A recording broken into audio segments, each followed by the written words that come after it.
On this episode of Hustle Culture, we talk to Jahbril Cooper. Jahbril owns his own streetwear clothing line called The Relief Project and also is a graphic designer.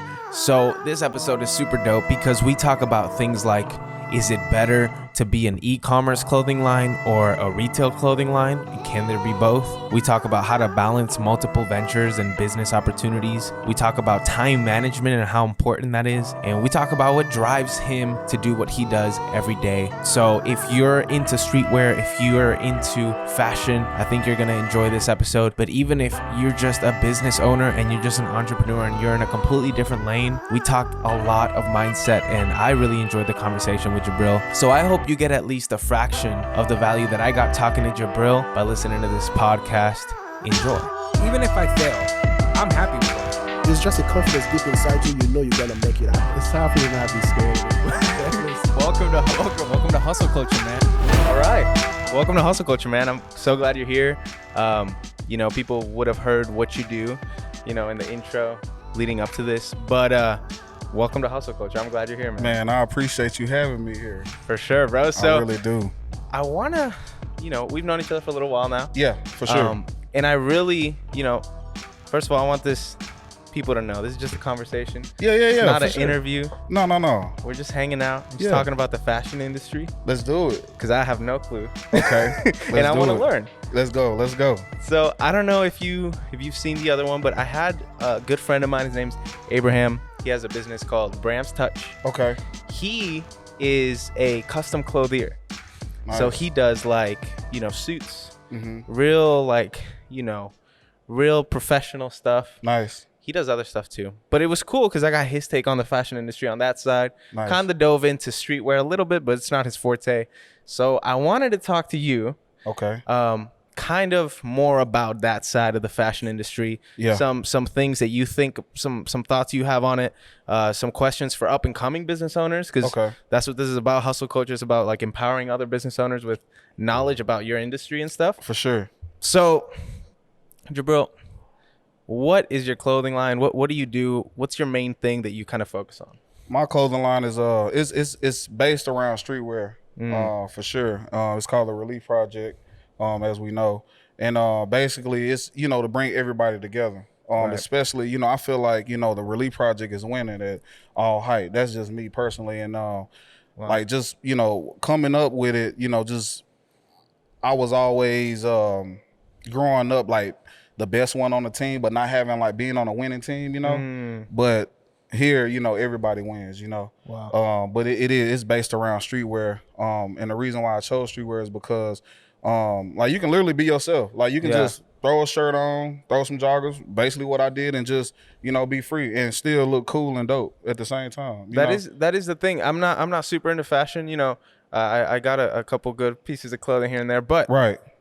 that's what called me to streetwear when I first got into it, because it's just a t-shirt. Right. It's just jogger. It's just this or that. But, obviously there's some skill and some level of, there's some dope people. I love what you're doing with the Relief Project. What do you kind of draw inspiration from when it comes to what you do? My inspiration, it comes from let's just say top tier streetwear brands. Let's say Stussy. That's number one for me. You know what I'm saying? You got Supreme. What else? You got Pink Dolphin. You got all these different. So my inspiration come from those guys, Right. and those companies or whatnot. Hundreds and stuff. Bobby, especially Bobby Hundreds. Bobby Hundreds, his mentality. I don't know if you've seen his interview on Complex, but his mentality behind getting the brand out there was just so creative. Yeah. It was just so real, and it was organic too. I don't think no one has done that before ever. Same thing with Shepard Fairey. He did the same thing. With the Obey clothes and stuff like that. But my inspiration comes from those guys. Right. That's so cool, man. That's so dope. When it comes to that stuff, I feel I have a certain attachment to, obviously I own an advertising agency. That's kind of my role. But for me, kind of what drives me personally is knowing that I'm serving somebody else. Yes. And knowing that I'm helping somebody else with their vision, with their business. Yes. In your industry, in fashion, what is that one thing that kind of drives you to do what you do? I'm curious. It is definitely the people. Like I love to just, and it doesn't happen before. I'll be walking and like I'll be in the mall and somebody have my shirt on. I'll be like, Dang. like it's dope. crazy. Like it's so crazy. Excuse me, it's kind of hot in here. You're good, bro. But yeah, it's like that drives me. Like the people drive me. Like seriously.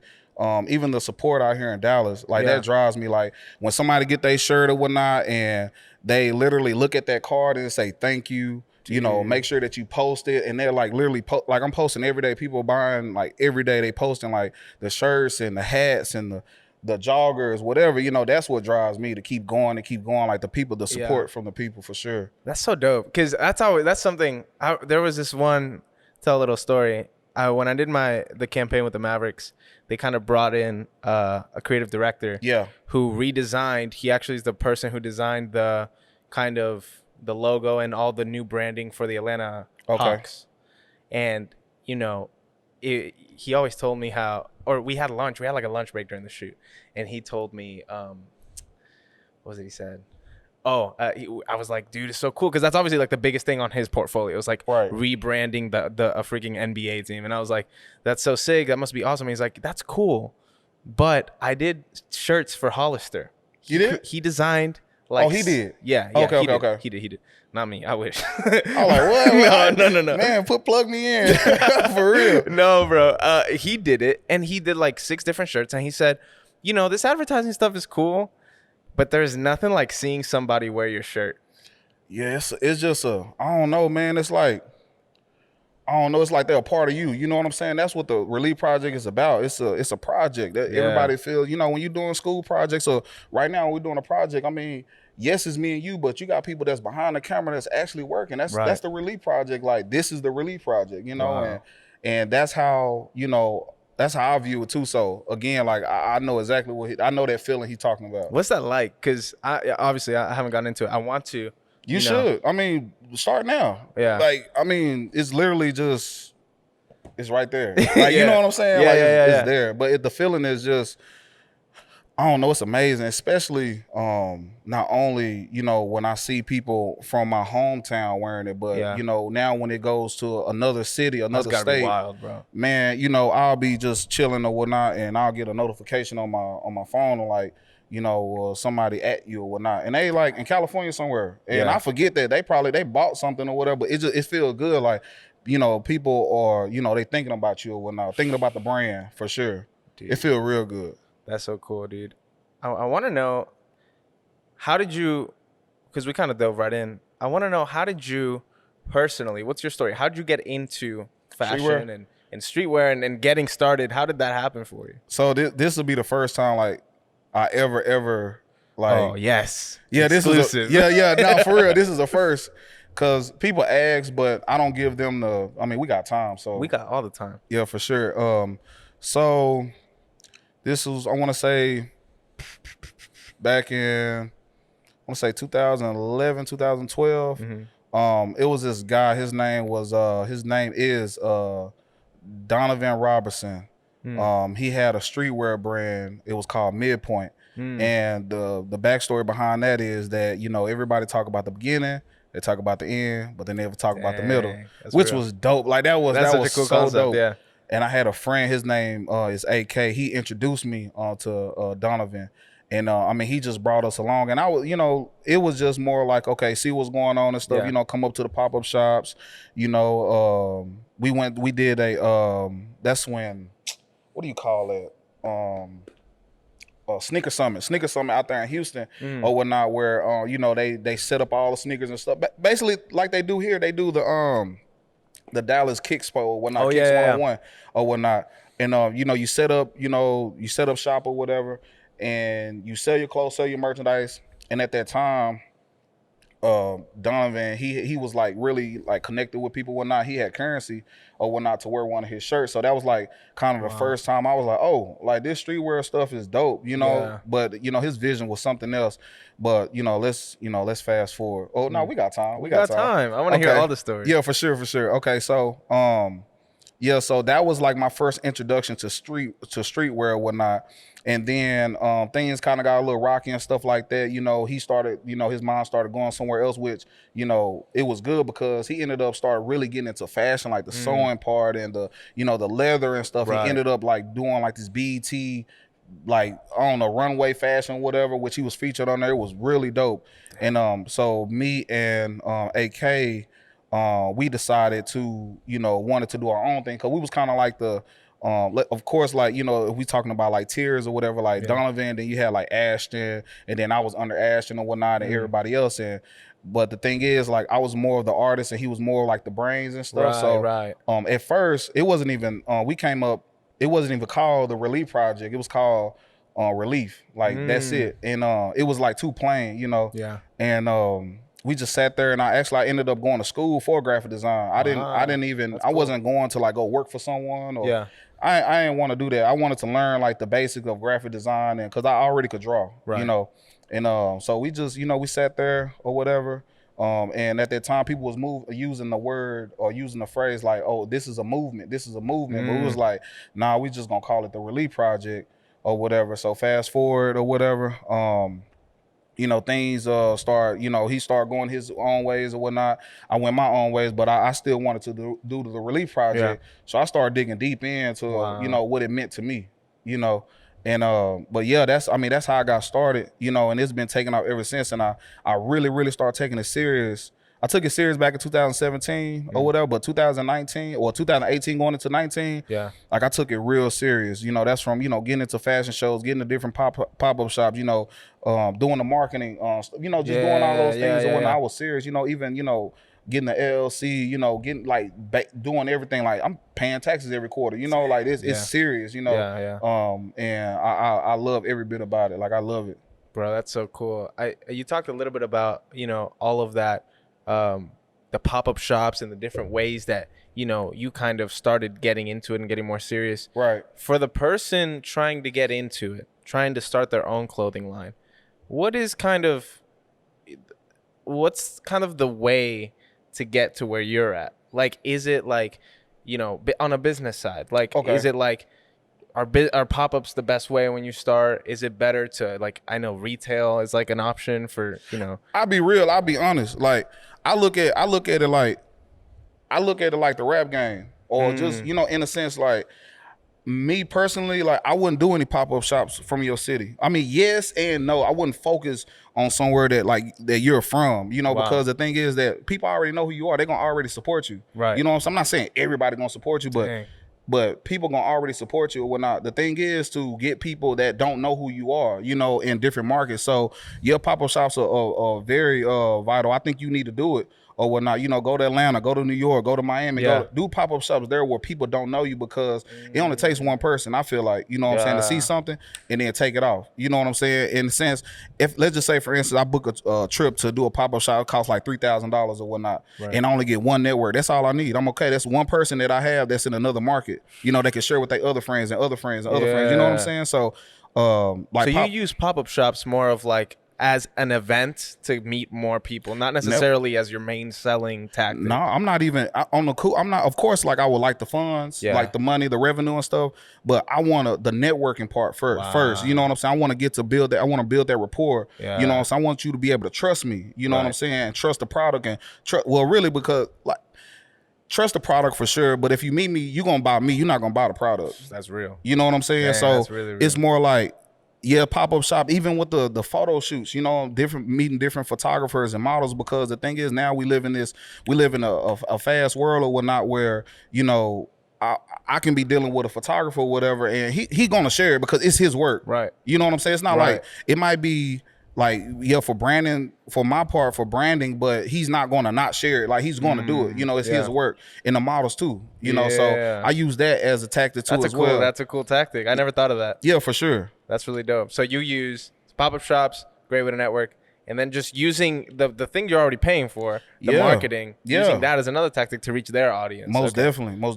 I mean, that makes sense, right? Because I mean, when Kendall Jenner posts something about, you know, X person, they blow up. You know, it's like, so all the time. It never fails. Like, I mean, it never fails. Dude, that's so dope. So pop-up shops, More of a networking thing, not really a business thing. Just getting out there, really. You know, it's like, I don't know. It's I think building outside of your community, like not using the community that you were born in. You know what I'm saying? Like, to be honest, like I don't even look at this like, because I wasn't born like in your community. So like this is in a sense of networking and branching out too, because the thing is that, like, you know, you're gonna post it, I'm gonna post, and people, somebody gonna see you. You know what I'm saying? Somebody gonna see you. It can be from my network or anybody. It just branches off, you know, and that's just, it's smart to me. Yeah. You know what I'm saying? Yeah. How do you know, off of this, how do you know when to start looking elsewhere? Because it wouldn't, if you don't have a community or you're not tapped in with the community that you live in, shouldn't that kind of be their first step? Like,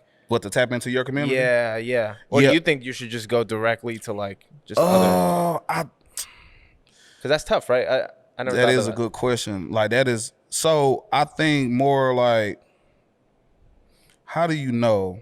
Okay, I'm gonna just speak for myself. So yeah, please. And this can work for others too as well. So I think that, you know, when you have hit a peak within your community. You know what I'm saying? I think it's just something that lets you know, okay, it's time to branch off. Like, it's just, I mean, you keep seeing the same faces over and over again. You seeing the same people buying the stuff over and over again. It's repetitive, which it's okay. That's cool. You know what I'm saying? Keep that support for sure. Right. And don't forget that support. Right. But knowing that, you know, like, you know, for me, in a sense, I think when I was in Houston, because I was living in Houston for like 2 or 3 years, and I feel like I had hit a peak with, I ain't gonna lie to you, I didn't use my Houston network as like how I should. I should have did a little better, on which I still have opportunity to do that. But I think when you keep seeing the same people over and over and over, that's a good sign to know. You know what I'm saying? That's a good sign to go, you know, and do other things, because the thing, well, I think everybody, because I can't say everybody a people person, but majority of the time, if you're doing something like fashion, or you're doing, you know, anything, you know, podcast, so you are a people person, so it's not hard for you to open up and be like, hey, what's your Instagram? What's your, you know, it's not hard, you know. So for sure, that's awesome. That's cool, man. That's a really good sign to when you start seeing people. Because I remember, you know, with me and my mentor, when we started doing what we did in Dallas, and kind of like being a part of, you know, different events and just getting the word out of what we were doing at the time. Okay. We always said this one thing, and it was like, imagine if we tapped into 10% of the population in Dallas. Yes. That's it. Because, bro, that's already, how many people is that? 3%. It can be 3%. Yeah, yeah. But of course, I'm with you on the 10. It can be 3. Right. It can literally be 3, and yeah, it's game over. You got some. Especially because the thing is, like, the population in Dallas, let's combine Dallas and Fort Worth, because that's what they do, right? Okay, so Dallas and Fort Worth, they're literally right there with Houston. Like, as far as population, what is like, 4 or 5 point some million people or whatnot, you know what I'm saying? Yeah. And Houston is that's a big city. I don't care what nobody. Houston, you can literally put 3 Dallases in Houston, you know. But when we talk about, you know, Dallas, Fort Worth, we talking about the outskirts too, you know, Plano, Irving, you know, things of that nature or whatever. So I agree, like 10%. Yeah. Take off. So just go ham where you're at. I think that's the thing. Go ham where you're at. Make as many like connections as you can. Yes. And when you start seeing that you're not really getting any more traction, then start to branch out. Don't just get stuck in like just one little community. Start doing other stuff. Just like the rap game. Dude, that's crazy. That's a really good comparison. I never thought about that. For sure. But yeah, so and then you think pop-up shops are one of the best ways to kind of branch out into different areas. Yeah, especially with COVID, it's slowing down or whatnot. Right. Yeah, it is. I think so. The fashion shows, for sure. You need to showcase your things. What about that? As well. How does that work? Man, that's my favorite. Really? What, the fashion show? Oh man, that's my the fashion show. That's my favorite. That's my, because you the man. You the one that's, you have your creative director or whatnot that's orchestrating stuff, but when it's time when your clothes are being presented, you are that guy, or you are that woman, you are that person that's running that show, and you tell that person. And that's the thing, like, it's not so much of being in control, or it's just you have a vision and you can literally make that vision come just like that. You know, you pick and choose who you want to wear, what you want to wear, what color, whatever. That is the fashion shows are the best. That's and so people are they actually studying your clothes. They're like, oh, I like that. I like that thing that you might not think that they see it. Yeah. Those are the best. Dude, I've only been a part. I've filmed a couple fashion shows. Yeah. And taken photos at a few. Right. But they've always been like not streetwear. So I am lost to what a fashion show in like with streetwear as the thing would be like. What does that usually look like? Is it the same? Because like, with streetwear, you're not limited. You're not limited at all. I can wear this green shirt, right? I can have some orange pants on, and it would hit on on the runway. Yeah, like you're not limited. Now, see, I feel like with let's just say high end fashion, I think you kind of limited in a sense or whatever. Right, you have to be a certain way. Yeah, you have to. Not with streetwear. You can be as free as possible. You can be, I mean, what anybody can.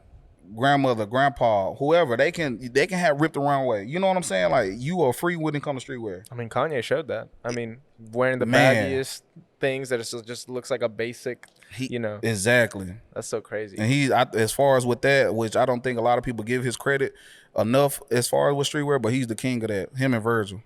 I was thinking, because when, again, I find a lot of inspiration in those kind of brands like Kanye, like Yeezy. I love Fear of God. I think that's a really dope brand. Yes. I'm not as like familiar with Off-White. I just know like what everyone else knows. Like it's a dope brand and it's awesome. Yeah. But not too much in the ins and outs. But like Fear of God and stuff, like it's simple too.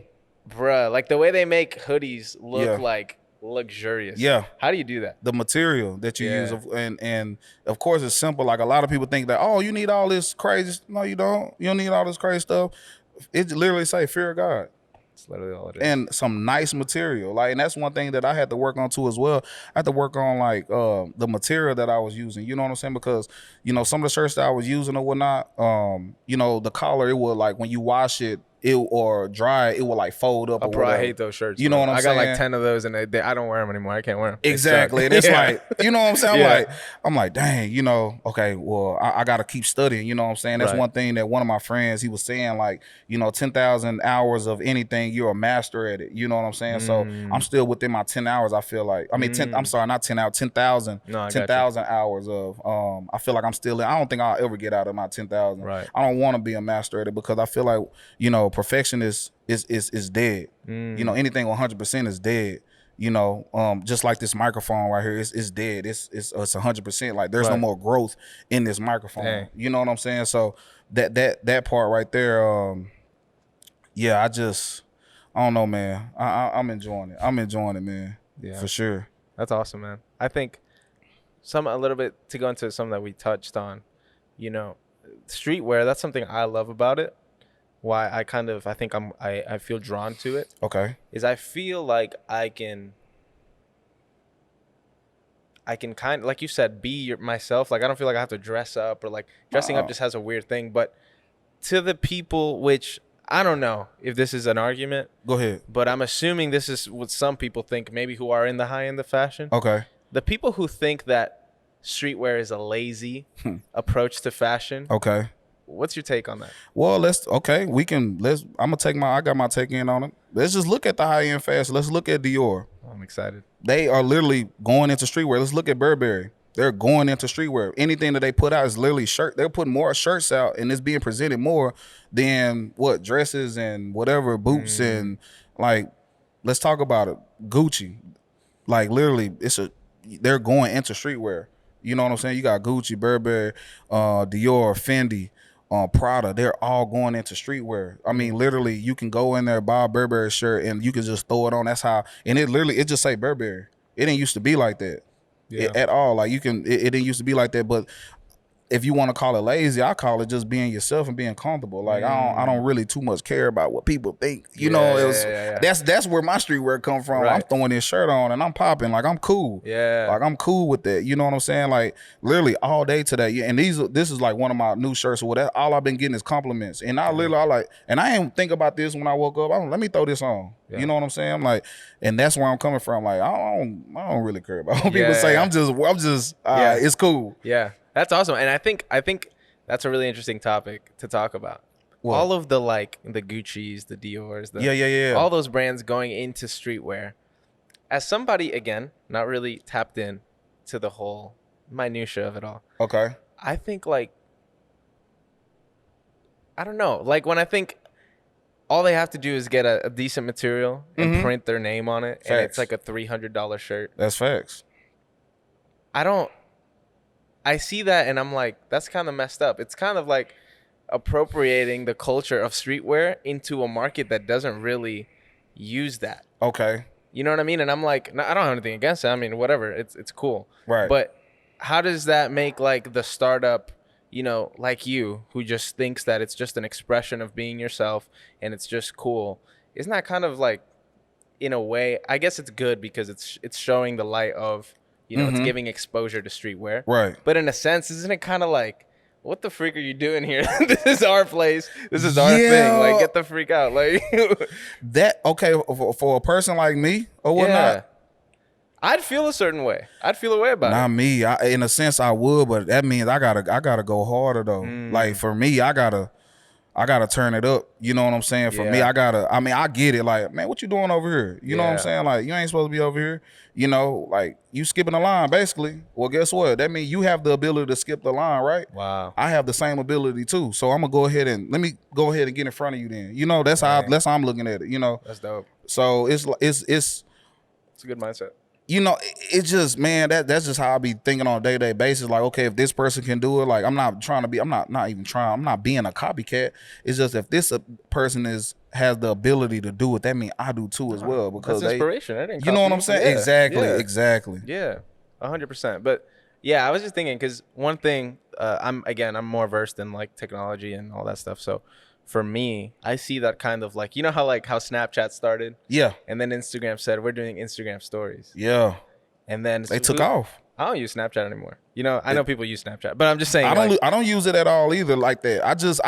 I post on there just to let people know I'm relevant and stuff like that still. But Instagram is where it's at. But that's kind of how I see it. Because I'm like, okay, well now Gucci's doing a whole streetwear brand. And obviously there's a level of luxury not everyone can afford it. There's like so many, you know, I'm saying all this stuff. I don't know what the freak I'm talking about. You know what I mean? Yeah. But in a way, it's kind of like, okay, now this high-end thing, like the Instagram of the space. Yep. Just took your thing, right? And it's like doing it way better than you are. Exactly. But the way you see it in that analogy is like, well, if you're Snapchat, you better innovate. You need to. Yeah. I mean, because you had it first, right? Snapchat had it first.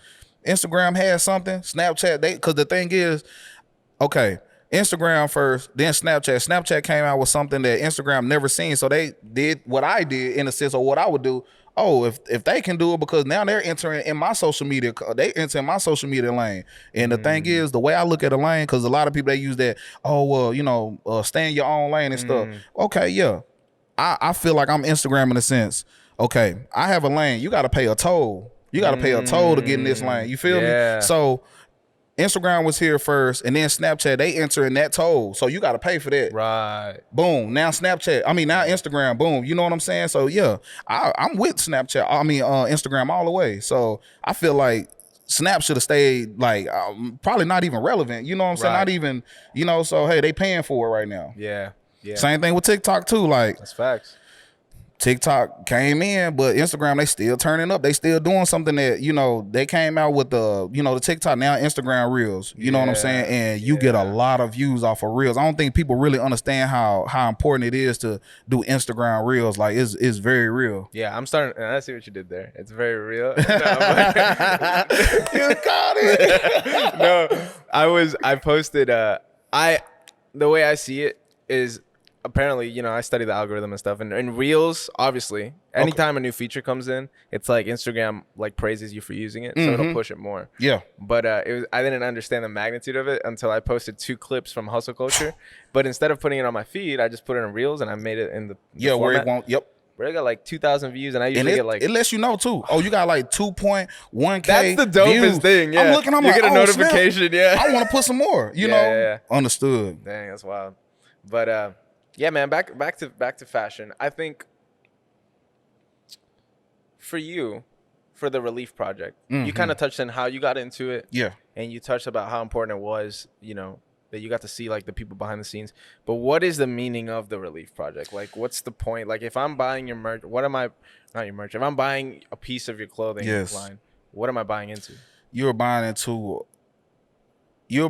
a project. You're buying into something that you can finally be a part of. Like, and that's my whole thing around it. When you buy a shirt, you feel like you're a part of a family. Like, yeah, it's a project. You know, you don't feel left alone because, again, we done been in a classroom, right? And not saying it's been me, but you know, everybody has a group, and it's literally probably almost 9 times out of 10 is one person that don't have a group that they got to get in. That's where the Relief Project come in. Go ahead and come on and join the project or whatnot. You know what I'm saying? Feel like you're a part of something that's great. You know, so that's you know, that's the whole thing behind the Relief Project. You know, feeling like you're a part of something great for sure. What do you mean by the relief? What does that mean? Because it's just, you know, respiration, like just feeling good. You know, it's like a breath of fresh air, doing something over and over again. You know, because the leaf part, you know, that's where we get our oxygen from. That's where we breathe. You know what I'm saying? Yeah. And that reap part, that's something over and over again or whatnot. So for sure, you know, that's where that comes from. That's so dope, dude. So we talked about little tactics on business, on how to kind of get started as a brand. Yeah. Okay, for me, again, go ahead. Not really knowing fashion, but for me in my industry, okay, there's levels to it, right? And I'm assuming this is how it is in everyone, and it is how it is in everyone. But I'm curious, in the fashion industry, for the person who's watching right now or listening, that is really excited to hear you talk because they love your brand and they want to start their own thing. You know, what are the first steps to really starting your brand? Like, obviously there's designing, you know, but of course, how did you like really start? Like, and I'm talking like, you know, day to day, like your things that you do, practicality, practical stuff. What did you do to start it? Like, what do you need to start? For me, and I'm curious because I'm trying to make a clothing line for hustle culture, like its own thing. I've talked about it slightly on my Instagram, but so I just want to know. I got you. Yeah, for sure. You know, if it affects anyone, cool. But it's really for me. For sure. Okay, so I'm gonna tap back to when I was in Houston, Texas, because I'm not saying that the grind has slowed down since I've been out here in Dallas or whatever. I'm at another level right now. Right. But when I was in Houston, like literally, you know, from buying the, you know, equipment or whatnot, you know, coming from, you know, you got your cutter, you know, I have a silhouette or whatnot. It's a vinyl cutter or whatnot. That's what I started with. Some people, they like to start with, you know, the screen print or whatnot. For me, and just from, you know, budget or whatnot, you know, for my costs and stuff like that I was, you know, working with, I could only afford the silhouette vinyl cutter, then heat press too as well. That too, you know, finding like a good store that actually sell the vinyl, the shirts and everything that you need or whatever. And that's what I was doing. I mean, literally, like I wasn't sleeping. Like I would literally sleep like 3 or 4 hours, especially, you know, with me having a full-time job or whatnot. Like I wasn't sleeping at all. Like I would literally, cause the thing was with this right here, so I had lived like 2 minutes away from my job. Yeah. So if I had orders that I had to push out, what I would do is, and I only had 30-minute lunch. I live 2 minutes, so what I would do, I'll be working. Literally, I'll literally like speed to the house or whatnot, and I would print those shirts off or whatever. I would have them already printed, everything laid out. So when I get to the house, I can just boom, boom, boom, just press it or whatever. But you need a vinyl cutter or whatnot. You know, you need your you know, your heat press. You need your computer for sure. You need a laptop computer or whatever. And I mean, yeah, for sure, just grind it out, you know. And I mean, of course, like it is different levels or whatever. Just starting off or whatnot, literally starting off, for sure, vinyl cutter or whatnot, heat press. You know, you need good quality shirts or whatever. Find you a good wholesale spot that's gonna sell you good quality shirts. Yeah. And you know, for little or nothing, you know, you can get shirts literally for $1. You know, you get shirts for $5. You know, of course, like the less it is, the less quality you get, the more it is, the more quality you get, just depending on what you want to put out there. Yeah. You know, well, yeah, you can do that, you know, and start from there. Cool. That leads me to a struggle that I'm facing. Yeah. Me, when I'm thinking about hustle, it's cool. I love that you're here because I love Abraham, but again, he does like a different style. Yeah. I want to be more in what you're involved in. Yeah, for sure. So I really want to get kind of your take on this. I don't want, and I'm sure a lot of other people relate to this. Okay. I don't want my shirt that I make, or my hoodie that I make, or my hat that I make. I don't know which one yet, but I don't want it to be a really cheap thing that I kind of just give out. Yeah. So would you think what route you should go? Yes, because I want it to be good quality. Personally, you know? Since I kind of like messed up for you or whatnot, I think screen print for sure. Like Screen print? I think screen printing for sure, Really? for sure. And you can literally do it yourself, or you can have somebody else to do it or whatever. But that's what all I use now. I do screen printing. You know what I'm saying? I don't do heat press anymore or whatever. And the reason why I was using heat press at first is because I needed to get the name out there. So if you go back and look like at my Instagram, you go all the way down, the only thing you will see is just the original logo just everywhere. That's all I have literally posted, just because I wanted to patent it in people's head, just like the Coca-Cola sign. So when you see it, you know exactly what it is. So now it's becoming a patent where people see that logo, but oh, that's my friend Jahbril stuff, or you know, that's or Cooper, that's Eton stuff, that's, you know, and you already know, just like the Coca-Cola or Sprite or McDonald's, you see that McDonald's sign 5-10 miles, then you know exactly what it is. That's how I was going about it as far as in the beginning when it come to Relief Project. I wanted just to patent it, so that's why I was using heat press at first, but screen print for sure. And the thing is, you don't have to use a lot of colors. You can literally use no more than 2 colors to get your stuff out there. 1 color for sure, because again, when you're doing screen print, if you have somebody to do it or whatnot, it don't go by the shirt, go by the colors that you're using. You know what I'm saying? So a lot of people like, oh, well, can I get 6-7 different? Yeah, it's gonna cost you. It's gonna cost you extra 2 every color or whatever. You know, so screen print for sure. Screen print is the way. It just lasts longer. It's better quality. Yes, that's that why. It lasts longer. It lasts longer. It looks better. It looks presentable. Versus the vinyl, you have to literally be careful, because you can put it in the washer, right?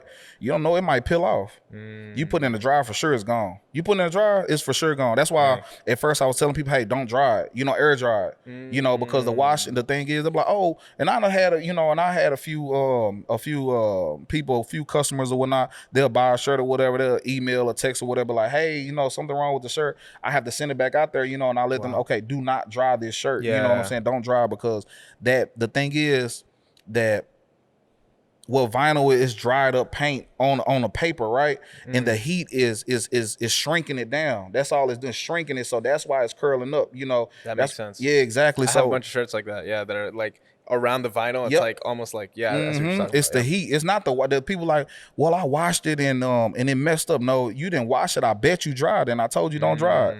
That's where it came from, you know. So I'm so glad you're saying this stuff, because I literally is the most anxiety driving thing is when I put a shirt in the washer and I don't know, should it be hot, cold, should it be? And it ain't even from that. You can put it on extremely hot washing it, but when you dry it, that's when it messes it up. Got you. For sure. Cool. So you took the route of doing it yourself. You bought the stuff. Oh yeah. You bought whatever it was, and something I'm also struggling with is finding a good partner for it, because I'm like, do I want to do it? Do I have the time to do it all myself? Do I like whatever? Again, the person listening to this, they probably have all the time in the world because that's their passion. Yeah. But for me, why did you choose to do it yourself? Because I'll be honest, I'll be real. I got a hard time trusting. This is my baby right here. I got a hard time trusting.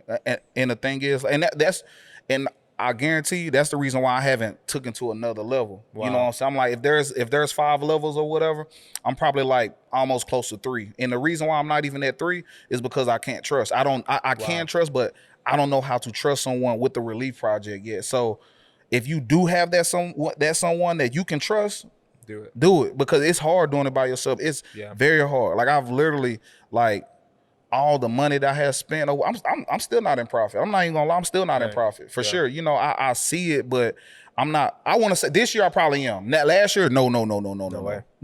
This year I'm in. I can say I'm in profit, but last year, and the year before that, what's this? This 2021.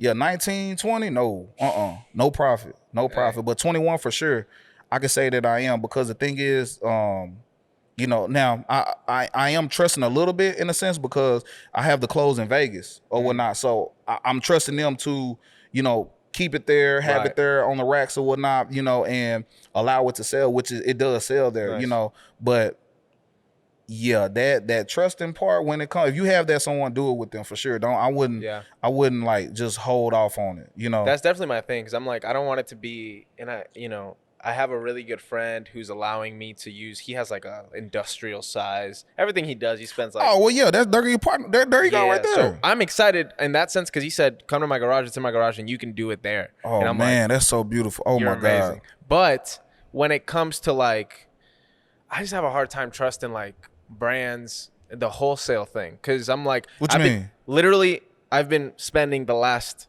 probably a week or so researching different like types of shirts that I can use, because I don't want it. Again, I don't want it to shrink in the dryer. I don't want it to do this or that. I want it to be good quality.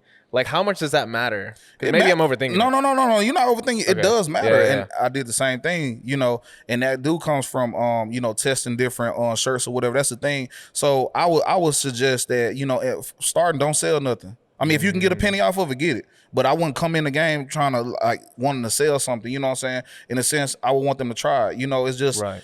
I mean, let's take it back to the rap game or whatnot. You know, if I'm on a corner back then, if I'm on a corner, I'm selling my CDs. If you can't give me 5, I'm just gonna hand it to you just so you can try it. You know what I'm saying? I'm just gonna hand you my CD just so you can try it. So that's the same thing. You know, I was doing. I still do it to this day. I still give out stuff. Right. To this day, I still give it out. Like, you know, like I have a model out there in California or whatnot.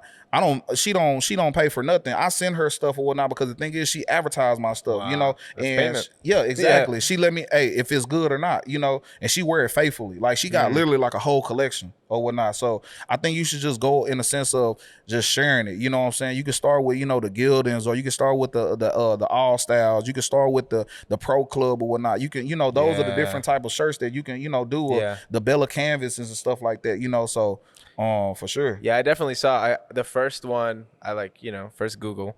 It was like a top 10 like streetwear wholesale shirts that you can use. And one They of them said Bella canvas. they said All Style.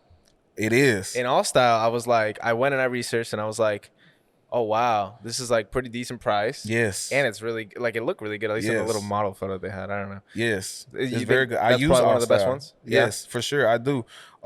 So I use All Style and I use Pro Club. For sure. Okay, yeah. Very good. Because that's the thing that scares me. I know a lot of brands and a lot of people who kind of just put out $5 shirts, and I'm like, and then you wash it twice and it sucks. And it's done. And it sucks. But and that's I'm the thing. It don't come from washing. It come from drying. Right. Yeah, I gotta You get know that what I'm right. saying? I gotta get that right. Because you can air dry something literally and it will stay in its shape or whatnot. Yeah. And you can, you know, iron it and it's good. But when you dry it, it messes up everything because that heat and it's being in that compact box and the heat is just absorbing, it just shrinking. It's just like a sponge, just shrinks down and just, you know, so.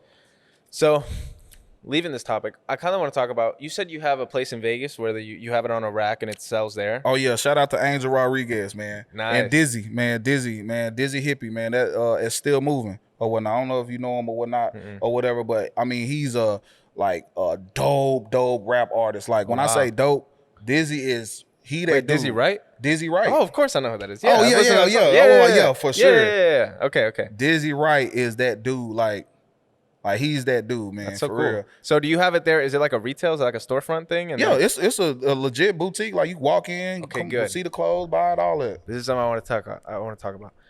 What's, you know, is it better to be, because I see a lot of brands that are just D2C.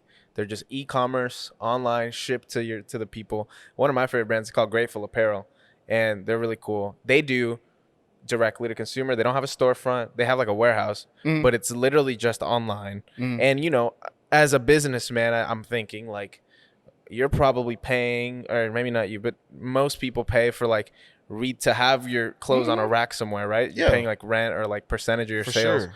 So what are the pros and cons to doing e-commerce and to just doing like at a retail, at a boutique? I kind of I got the best of both worlds. So I don't think there's any because especially right now in this time, whatever, a lot of people shopping online. So I feel like if you got an online store, you win it off the top. You win it.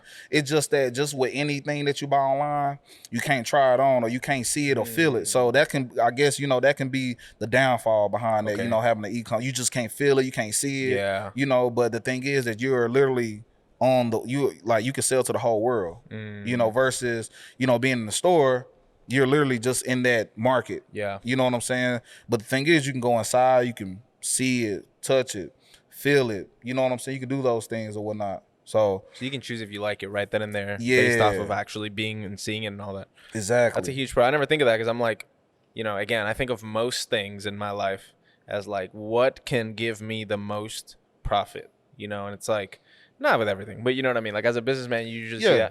and like if e-commerce is the thing that's gonna do that, Yeah. I will say you make a good point when you're like people can't feel it, and I do the people who do e-commerce only because you married both of them. Yeah. You do both, and I think that's probably the healthiest and the best approach to For have. sure. But most people probably who are starting don't have that connection with that person in the boutique. But that's the thing. I didn't either. Tell me that. How'd that happen for you? Man, so Because you always in Vegas. I'm like, dang, I'm jealous. man, that's my second home right there. Shout out to Vegas, man. Like I love it, man. Shout out to Vegas. Shout out to Dizzy Wright. Shout out to Angel Rodriguez or whatnot. But big shout out.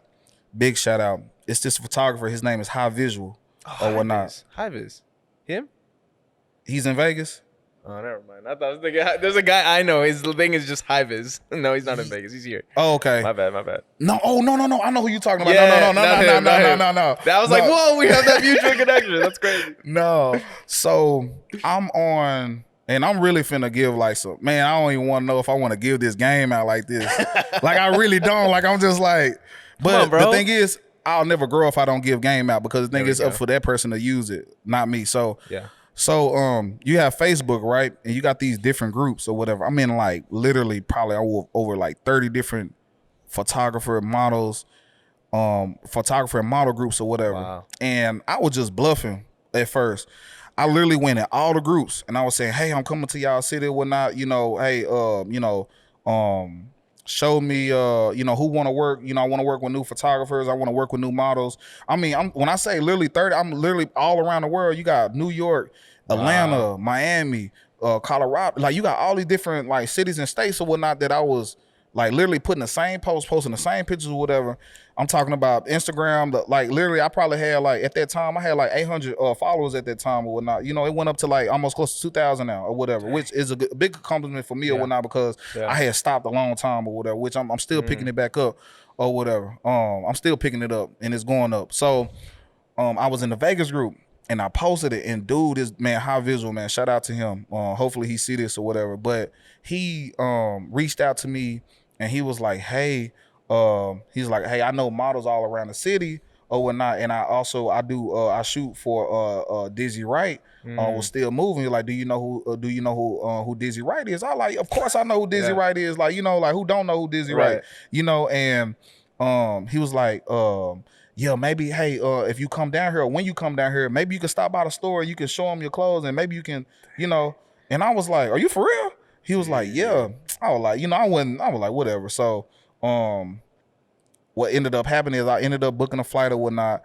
But the thing is, before I booked the flight or whatever, I was getting everything prepared because I literally had booked like 4 photo shoots out there or whatnot. I was in the midst of meeting up with Dizzy, Angel Rodriguez or whatnot, and High Visual for sure, because he was doing the photo shoots and stuff like that. So what ended up happening is, boom, I ended up booking it or whatever, end up going out there. And again, my mentality is like the rap game.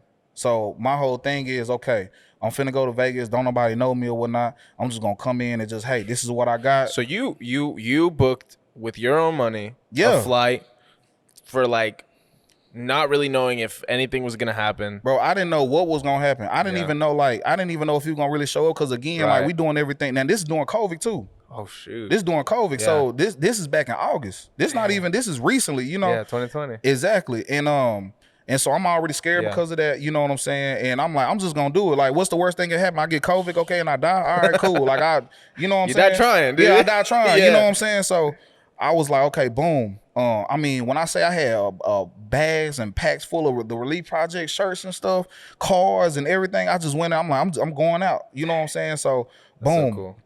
I ended up and now mind you, you know, when you doing the photographer, when you doing a photographer thing or whatnot, you have to pay a deposit before anything or whatnot. So now, not mind you, I'm booking him. He like $250 or whatnot. You know, now I'm having to give him half. I don't know him. You know what I'm saying? I'm just boom. I'm gonna go ahead, cash app him, whatever, send him half. And you know, not knowing if he gonna flake or whatever, because some people do flake. I done had that happen to me. I had models flake on me, photographers flake on me or whatever. It's cool, you know. So that would never happen with Trinity Tax Consecration. But continue. Oh, really? Let's get it. So yeah, so I went out there or whatever and met up with him. I mean, cool cat. I'm talking about, like, when I say he literally shoots for the whole city, like he know literally almost everybody in the whole city. Damn. You know, and I shot with him or whatever. And he was like, yeah, you know, just stop by there. I ain't gonna lie, I was scared. I was like, man, I don't know this dude. Like, I don't, that's you know. That's wild. And I was like, you know what? That's the only thing that's keeping you held back is fear. So what you scared for? He you know what I'm saying? Excuse me, but you know, he pissed just like you. So what you scared of? So all right, boom. This me talking to me. So I was like, all right, I'm gonna pull up or whatever. After we got done with the photo shoot, I pulled up or whatever. So I walked in the store. I ain't gonna lie, I was sitting in the car for a good 5-10 minutes. And that's a long time doing something, like just sitting in the car like, when you're nervous, you got all these things. Nervous, you know, I'm like, dang, I don't even know if he gonna accept the clothes or whatever. Now, mind you, I'm still heat pressed. I still got heat pressed. The shirts, I'm talking about no tag, no inside tag, none of that. You know what I'm saying? Straight heat press, using Bella Canvas. I'm not even using the Pro Club or the Our Style, because see, Bella Canvas, they fold up when you wash or whatever, and they small. The collar is small. So I'm like, dang, I came in there, like, I had like 4 packs or whatever. Sheesh. And I pulled up. I said, I'm like, hey, I'm looking for Angel Rodriguez or whatever. Now, mind you, the store is still moving. When you walk in, it's a vintage side on the side, which is hella dope. It's real dope. Yeah. Shout out to Chris, because he killing it when it comes to the vintage side or whatever. So Chris came out. I said, hey, I'm looking for Angel Rodriguez. He was like, oh, well, he'll be here in about like 30 minutes or what. He went to go grab something to eat. Boom. You know what I'm saying? He said, well, what you got? I said, I just want to show him what I had or whatever. Yeah. And I had another photo shoot or whatever. And I ain't just want to leave the clothes there, but he was like, you can leave. I like, all right, man. But I had 4, but I brought 2 in. Boom. I put it down. So I did the photo shoot. Boom, came back. I like, Angel here? He was like, nah, he ain't here. I'm like, dang.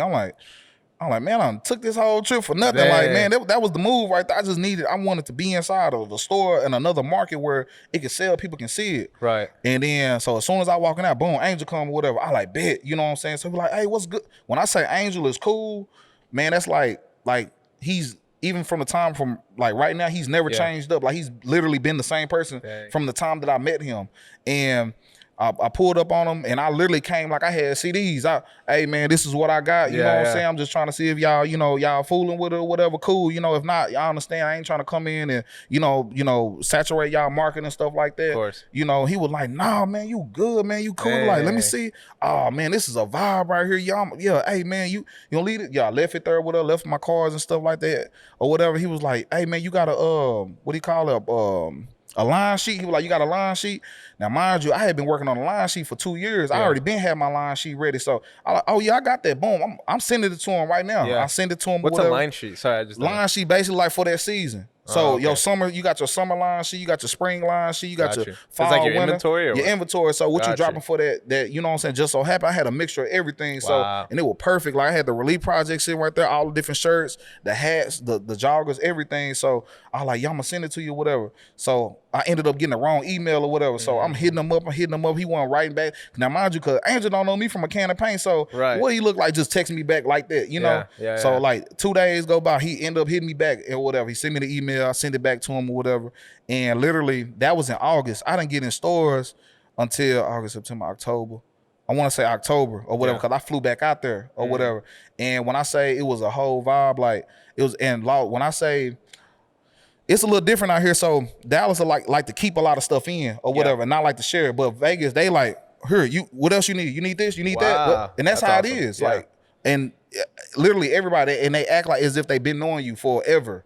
Like, literally, and they, well, here, you need something, you need this, you need that, you need, like, Angel, he never not to let me know anything as far as when it comes to shirts, when it comes to designs, whatever. Like, he lets me know everything. Like, his door is always open. You know what I'm saying? That's so such a cool connection.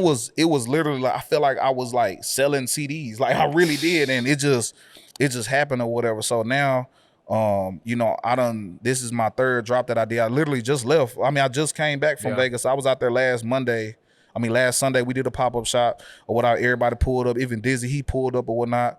It was cool. It was definitely a vibe.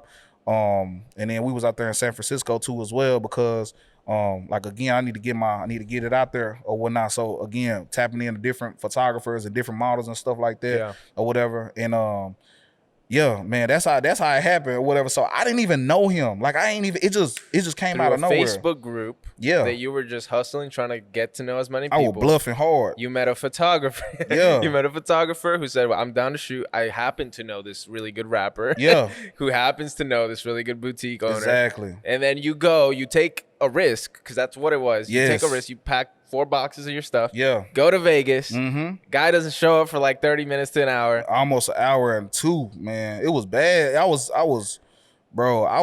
man.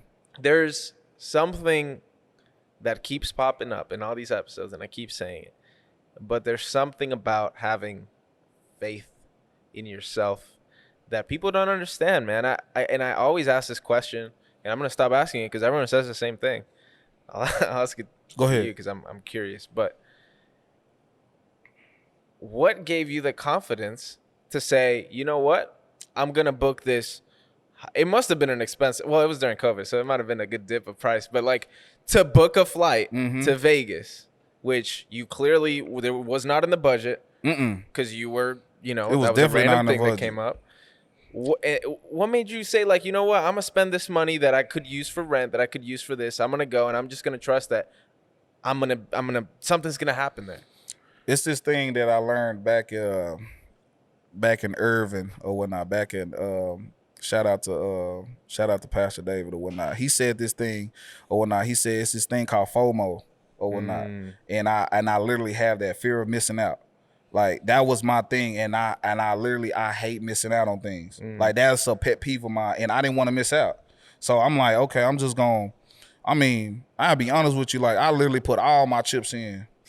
Like come back. I'm like, hell, if I come back broke, then that's just what it is. You know what I'm saying? This is my thing. Like, this is what I want to do. I need this market, and not only do I need this market, I need people to see it, you know what I'm saying, around it. So especially, if Dizzy Wright saying something is wet, like hey man, that's dope. That's wet. I'm like, oh yeah, for sure. Cause that's how I think. So okay, yeah, for sure. I'm with it. Yeah. So that thing for me, it was the fear of missing out.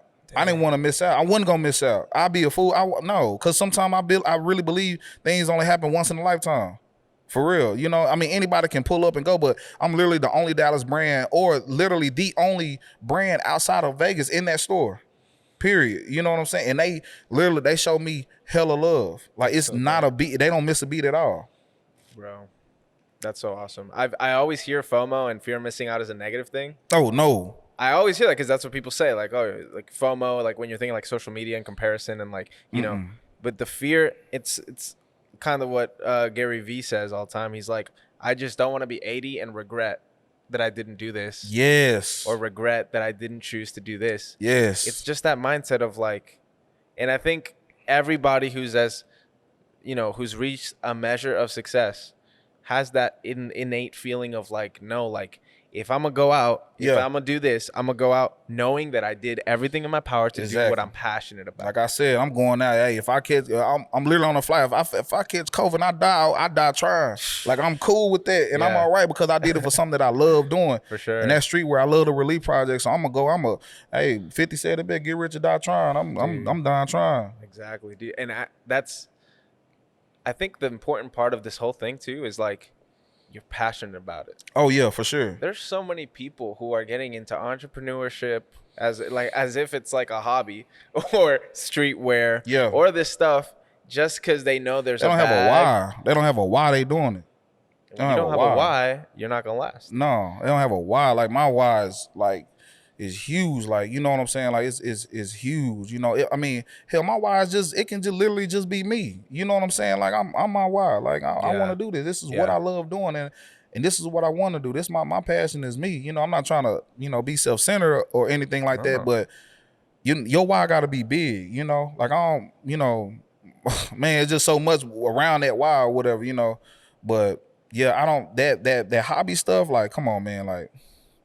Entrepreneurs, nothing to be playing with, for real. No, like it's a jungle out here. As I grow and as I've been going deeper into this thing that I'm doing, whether it be hustle culture, whether it be my agency, or this is hella dope though. Like, I appreciate it. Like, I appreciate it for sure. I've been showing people. I'm like, hey man, look at my man's right here. Oh man, you finna be on? Like, yeah, man.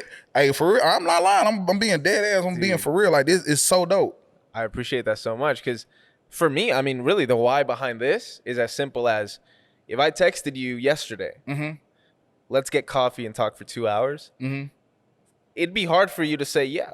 Not because you, but anybody who's an entrepreneur, anybody who has a busy schedule. Time, for sure. It's tough. Even for me, I don't text people that because I don't have time to do that. Right. But this gives me that excuse. Like, dang, I get to talk to Jahbril for an hour. I haven't talked to you like this ever, I don't think. We've always chatted. Yeah, for sure. But it's never been to this level. And that's the why. That's the why for me, because I get to learn from people that I care about, and I get to let other people learn. Because, I mean, what you said is facts. Like, thank God for the internet and for YouTube, because what I'm doing right now, I got to start from a place that most people don't start at. Yes. Yeah, I got to start from the 50-meter line in a 100-meter dash. Yes. People who just heard you about your Facebook group thing. Yeah. That's huge. Which, by the way, Facebook is like slept on. Everyone. Man, Facebook. Woo, I'm talking about hella slept on. Like, I got more followers on Facebook than I do on Instagram. I got almost 4K followers. Like, people like really be looking. Do you have a Facebook page? I have a separate Facebook for business. the Relief Project? Yes, for sure. And it be booming. You know, that's my issue, bro. I'm like too invested in Instagram, and I don't put as much in Facebook as I should. Because you said that the Facebook thing, the going into Facebook groups. Funny enough, I started like a stupid gaming channel over COVID because I'm like, all right, let's just do it. I have free time. I'm literally staying at home, so like I did it, and I joined like 3 different Facebook groups, and I got like 10 subscribers for that. Facts. Just from connecting with random people. Because people are always looking for something on Facebook. That's a place to look for something. You know what I'm saying? Like, they're looking for something. You know, it's like, I need this. I need that. So I use that to my advantage. Yeah, and two, there's like the previous guests, there's Morgan and Jaron Archer. Yeah, I seen that. Yeah. Bro, they talked about how they finessed the Facebook advertising game. Like and I've had a conversation with Jaron about it because we were trying to help like promote. It was like an event at Calvary but we wanted to do Facebook ads. Yes, and he's the master of it. And he was like, "There's these tags. There's this title." Like they said, they did weddings, right? For a while, and they still do. But they did a advertisement where the title said, "1 photographer, 1 videographer, 1 contract." And just that alone generated them, and there's 54 weeks in a year, right? Yes. Generated them 52 weddings. So they were booked for the whole year, once a week, just from one Facebook ad that was really well used. What? And that leads me to this. As a streetwear brand, you already spit some game on the Facebook group thing. Yeah. And especially with e-commerce, because I'm assuming everybody's going to start at least there. It's harder to start in a boutique. Usually you start selling stuff by yourself. Start online for sure. What's kind of your marketing, like what are some keys to marketing in the streetwear and in the fashion industry on social media? On social media, yeah. So of course, like I use the Instagram, of course, like the tags and stuff like that. The reels for sure, like the reels is popping right now, man. It's like, because it pops up literally on anybody page, like it pops up on, and I got this from a friend of mine or whatnot, which she did, and I didn't feel comfortable doing it at first or whatever, but I have to invest into the brand or whatnot, but actually paying for the promotion too as well. If you're spending like $20 here, $30 here, maybe even $100 here, like it goes a long way. Like that $100 can literally turn into a $300 sale. So I just profit $200. Yeah. And I'll do that. You know what I'm saying? And that's what I use, even for Facebook or whatever. So I'll give you some more free games since we already here. Let's go. So what I was doing is because everybody has a market, okay? Yeah. I have a market, you have a market, network. I'm sorry, you have a network, I have a network. Even the closest people to you, they have a network that you don't even know about. Right. So what I was doing is I was having people to sign in on my business page or whatnot, and using their name or whatnot to sign in and invite all their friends or whatnot, and then having them to keep signing to invite all their friends. So you have no choice but to see, even if I lose 50 followers or whatever, I still got 1,000 people that I didn't know or didn't see it or whatever. It's just different ways you can do it, and I let them know, like, hey, sign into this and invite all your friends and have them to invite all their friends. Hey, here, take this. All right, sign in, do this. Okay, invite all the friends, and they That's a fire strategy. Yeah, what I'm saying? And I have literally had people buy it from, they're like, hey man, this is dope. I don't even know who this person is. Yeah. But I know you mutual friends with my homeboy Aaron. Yeah. Oh, okay, yeah. So they were like, this is dope right here, so yeah, that's another little, free game, just a little little something. A little something for the kiddos, something. you know what I mean? Yeah, but for your business in your industry as a whole, I feel like social media is like the biggest thing because, yes, I mean, it most is. people it is. It is. But It is. in the streetwear, I feel like the internet is so ingrained in that culture Yeah.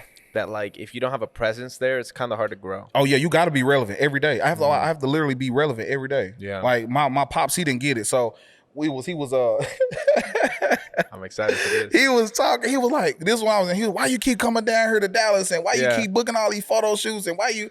And I'm like, I gotta stay relevant. He didn't get it until like one day I had booked one photo shoot out here.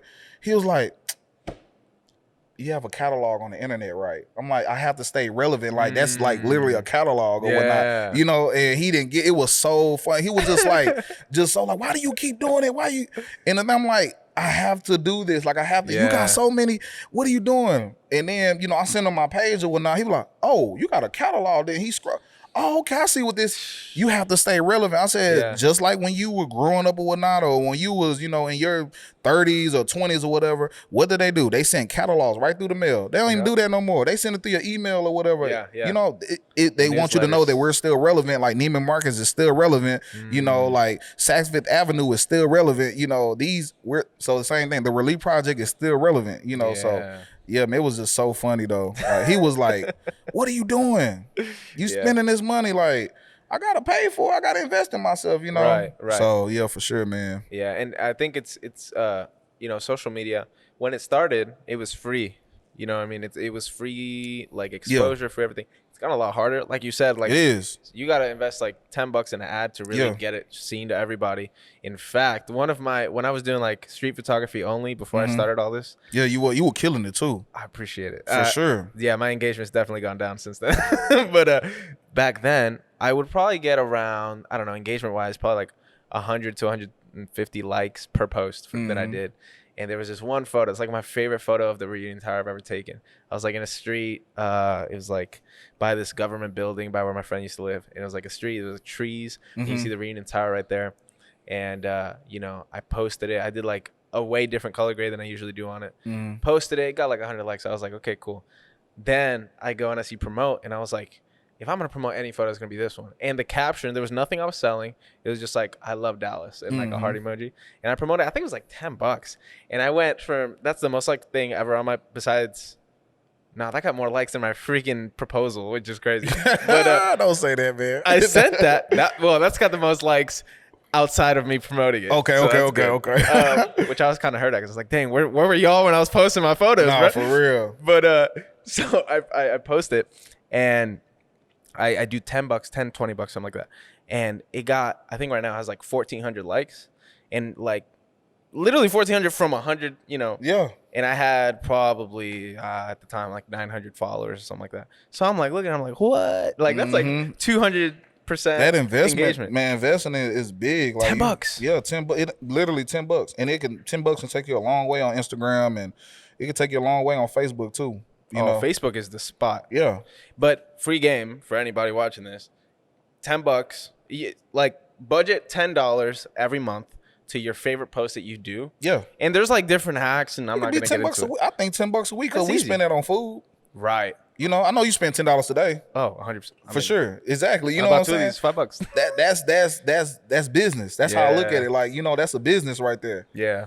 So that's real. I agree with you. Like that $10 or whatever. What's that? What, $40-$50 a month or whatever? Yeah. You can put into your business. It's literally that's less than your Wi-Fi bill. Exactly. You're probably getting like way more eyes. Like I had Japanese food today. I spent like $12. I literally could have put that, towards. Right. You know what I'm saying? That's real. I want to talk about, since we're on the social topic. Yeah. I've asked a couple of my guests this, but as you've grown on social media, okay, following wise and engagement, have you seen a correlation of growing your following with like how much you're making money? Because I have a weird take about this. Everybody who's kind of grown up in the era, I'm 22, so who's grown up in the era of all you know is social media and all you see is followers and likes and engagement, people tend to kind of attach that to success. And yes, it's a good metric to follow for Man, popularity. they better not. But Yeah, they better not. I'm about them bands. I need that money. Like, that's what I'm saying. And I'm like, people think, or photographers, you know, a lot of people who I know are like in that industry just because that's who I am. But people think that like if you don't have 10,000 followers, you can't make $10,000 on a video. I know somebody that got 10,000 followers and they don't have a roof on top of their head. Bro, talk about that because I want to know, what's your take on that? Like, do you think you need a big following to make good money? No, you don't. I mean, you got to think about it like, okay, the Relief Project or whatnot, even because not only do I do the Relief Project or whatnot, also, you know, I do freelance graphic design or whatever. I'm basically a logo specialist or whatever. I do logos and stuff. Nice. And the money that I make, let's just say from the logos or whatnot, don't even amount to the followers that I have. Like I have made way more money doing my logos than I probably got like 200 some followers as my logos or whatnot. Like literally like 200 or 300.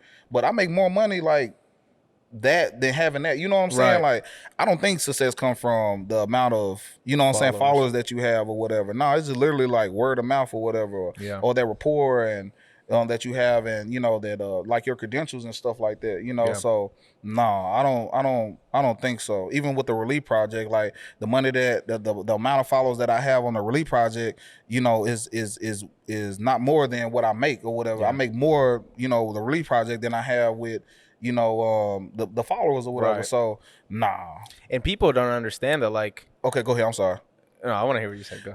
And again, I don't think success is not also coming from. It's not money either. Right. Like, you know what I'm saying? It's not money. Like, it's a tool. It's literally a tool to get us from, you know, from A to B to C to D. So let's you know what I'm saying, let's say that too, because a lot of people do think that too as well, like having money that you're successful. Like I know a lot of people that I know a lot of people that have a lot of money, but they broke right here.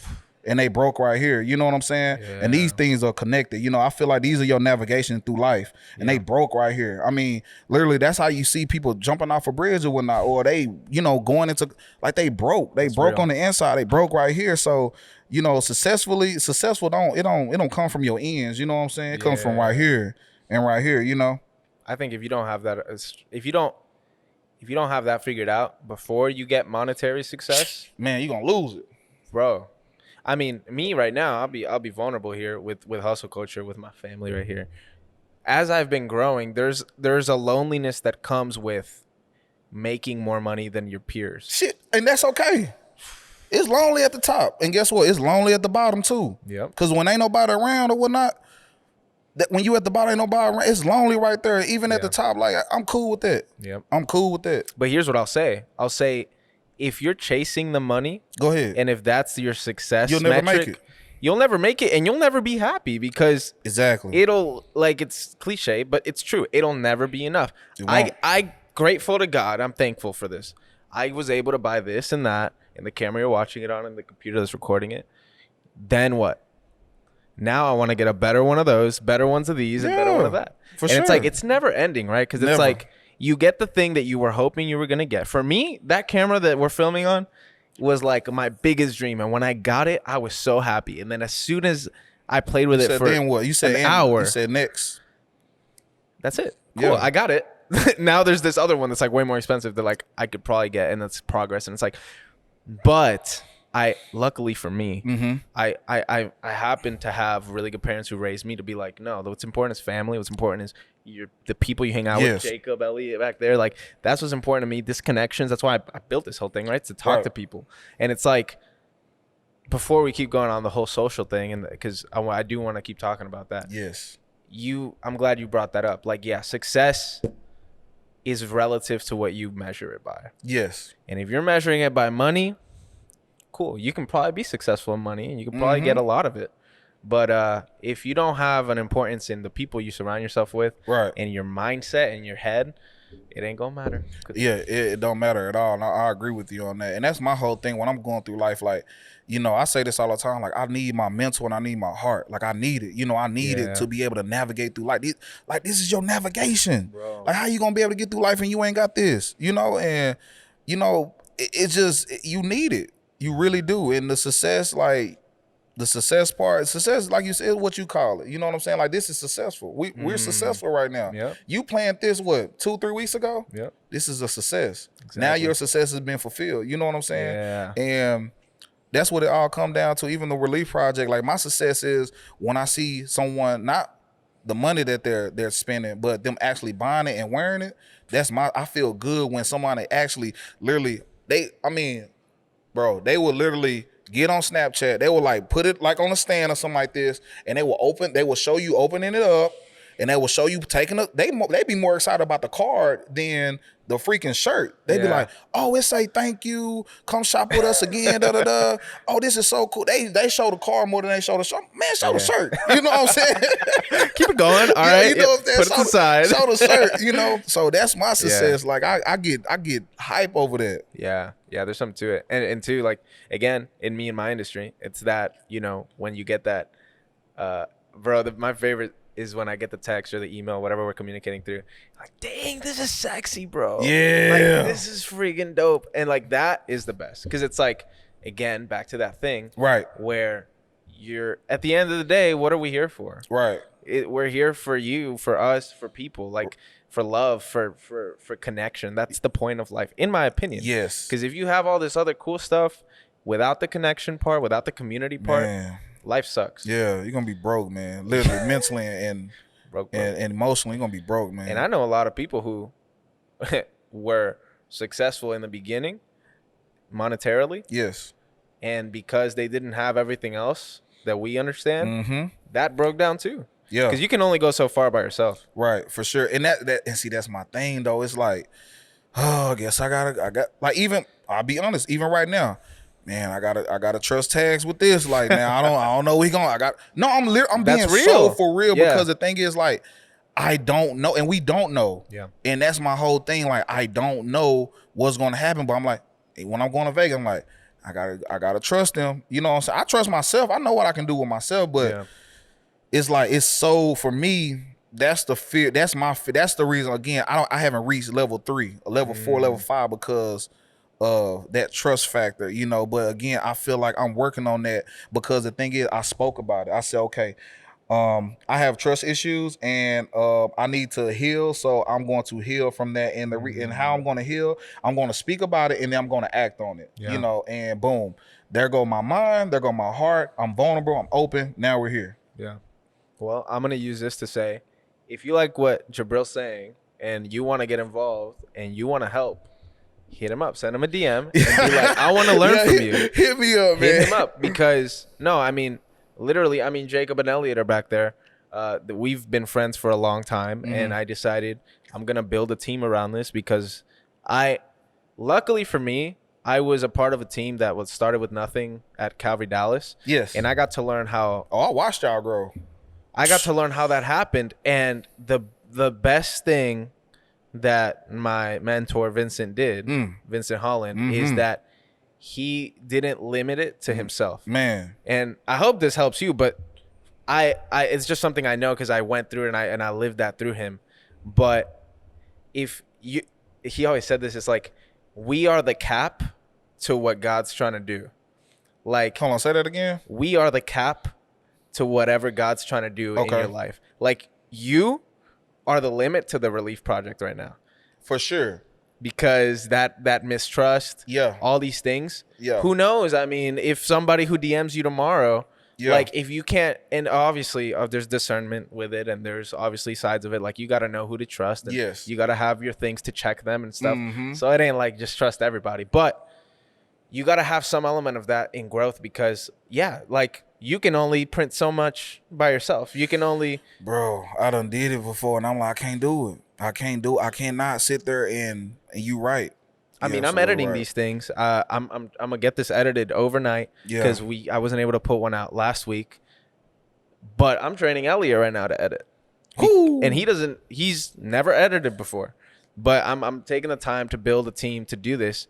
Not for any other reason than, like, I know that if hustle culture is meant to be this thing that impacts people and brings a community together, I gotta know that it's not up to me, and it's not capped to just me. Yeah, you know what I mean? It's got to be a team. It's got to be a community. And you're right. And I spoke on that. That's why I said I know the reason why I haven't. Yeah, like, I know, and it's all hopefully good. This has helped me to reach that level 3, level 4 just by even being here. You know, and you know. being with other people and having them. I mean, because I mean, like right now, like I don't even print my clothes no more. Like I have other people to do it now. And that's huge. That's a huge step. I mean, yeah, I'm not printing no more clothes. I'm cool. Like I'm not doing that. Thank God. My bad. That's how I feel about editing, bro. Because I gotta go and I gotta spend 3 hours editing this. I'm somewhere else with it. Like I'm thinking about something else. You know what I'm saying? I'm thinking about, okay, now I want to put my clothes in Atlanta now. You know what I'm saying? What can I do to be able to put my clothes out there or whatever? You know what I'm saying? I want to, man, let me hit all these celebrities up or whatever. Like, you know, even if it's like, will they see a B-list celebrities or whatever? You know, we can just, you know, let me hit them up to see how I can put them in my clothes or whatnot. You know, so that I got too much on my. Too much on my mind. And I got too much time. I don't have enough time to, you know, be printing clothes or whatever. So, and I have someone that print my clothes out or whatever, and she's good. She's excellent at what she do. So again, and we had that conversation about trust or whatever.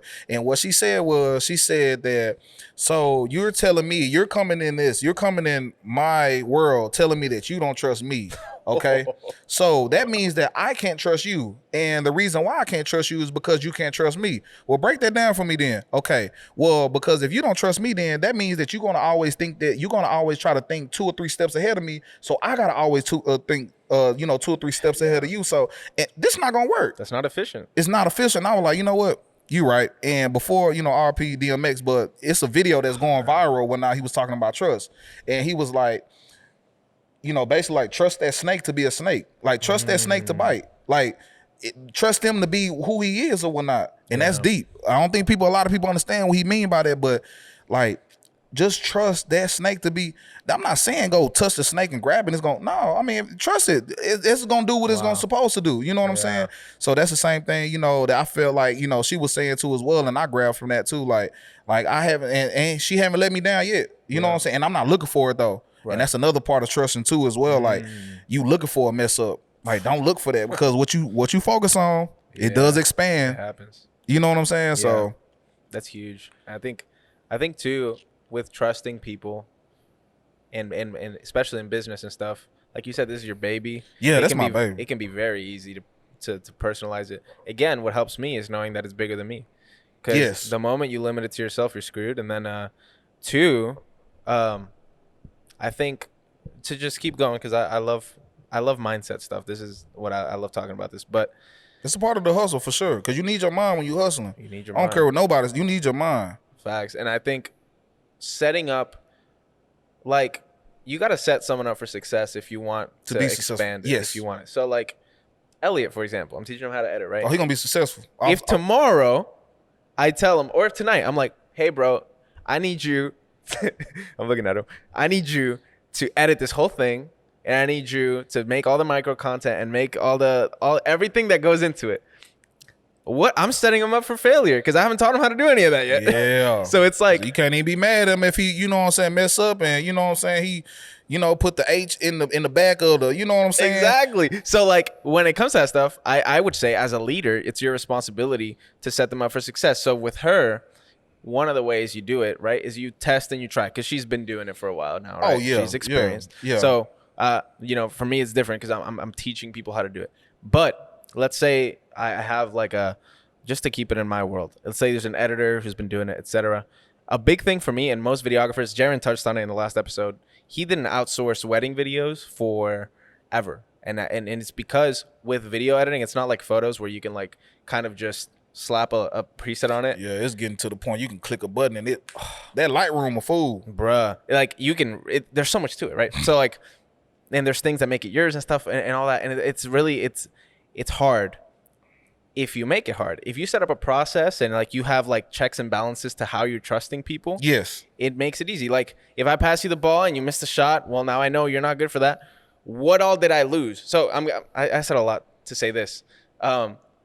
When you're trusting somebody with something, trust with something small. This is practical stuff that you can do if you're listening to this, if you're trying to expand your team. Yeah, because again, you need people to go to the top if you're doing your, like you can't do it by yourself. Exactly. And like my thing is like, we're all having this trouble trusting people. Yes. And it's like, give them something that you can trust them with at first. Like you don't have to like you partnering with her to create all your clothes. Yes. I mean, I'm sure there was like a period where you were kind of like testing the waters, like where you were like, you know. Yeah, it was for sure. I mean, now, I mean, it's just like I don't even have to call them. I just pull up, ring the doorbell, like, hey, what's up? You know what I'm saying? But people expect that from the gate, and that's what causes that fear of trust. Yeah, I can't do that. Now off the gate, I gotta feel you. I gotta see you. I gotta, okay, we good. All right, bet. Let's roll. Then. And you should have that. Yeah. That's what I'm saying. Like, you need to be able to like give them a space to drop the ball. Yeah. If you're telling her, I need you to print this whole collection for me.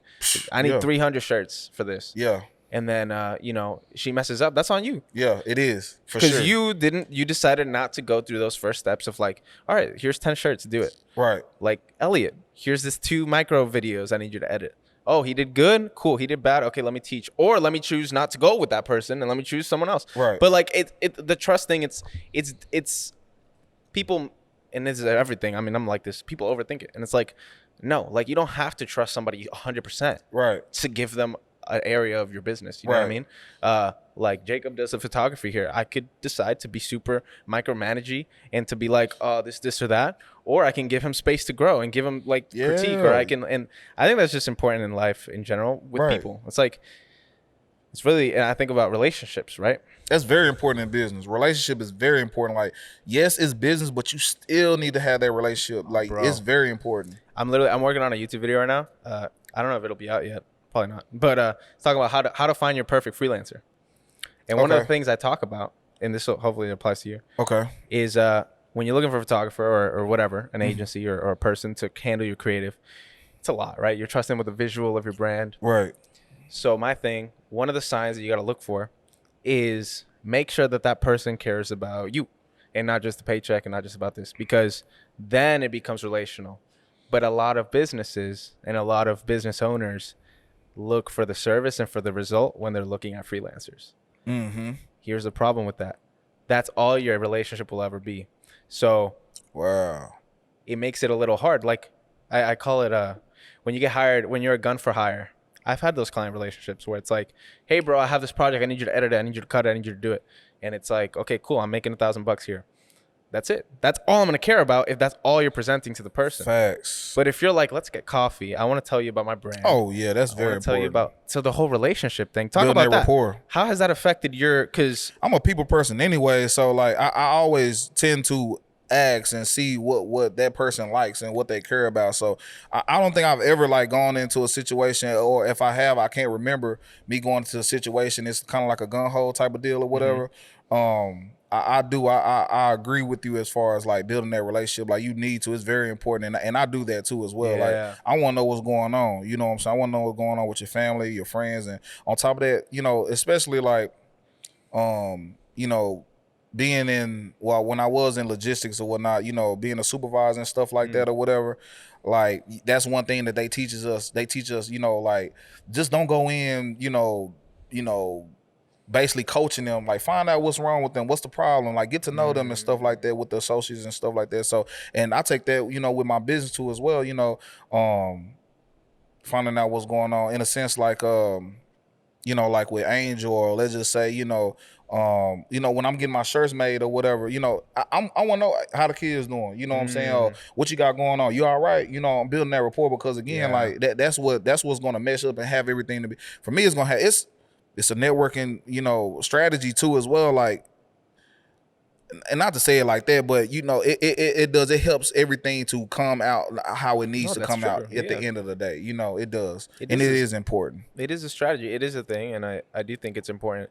I just think there's nothing worse than just getting just obviously like it's cool to get a check. Yeah. But it's like, there's nothing worse than doing business with people who don't care. Right. And so like, yeah, for the person listening or watching who wants to do whatever, that's huge. And you should be looking, and I keep saying this, but like your goal back to the success thing should be to be, how can I be a good person to this person? Yes. You need, yeah. And when you're a good person, I mean, you're going to get you're going to receive what you give out. Yes. Right. So like, you're being nice. You're coming onto this podcast. Right. You don't have to do that. I have like less followers than your thing. Like there was no reason for you to be like, you know what? I want to come and I want to be a part of it. Right.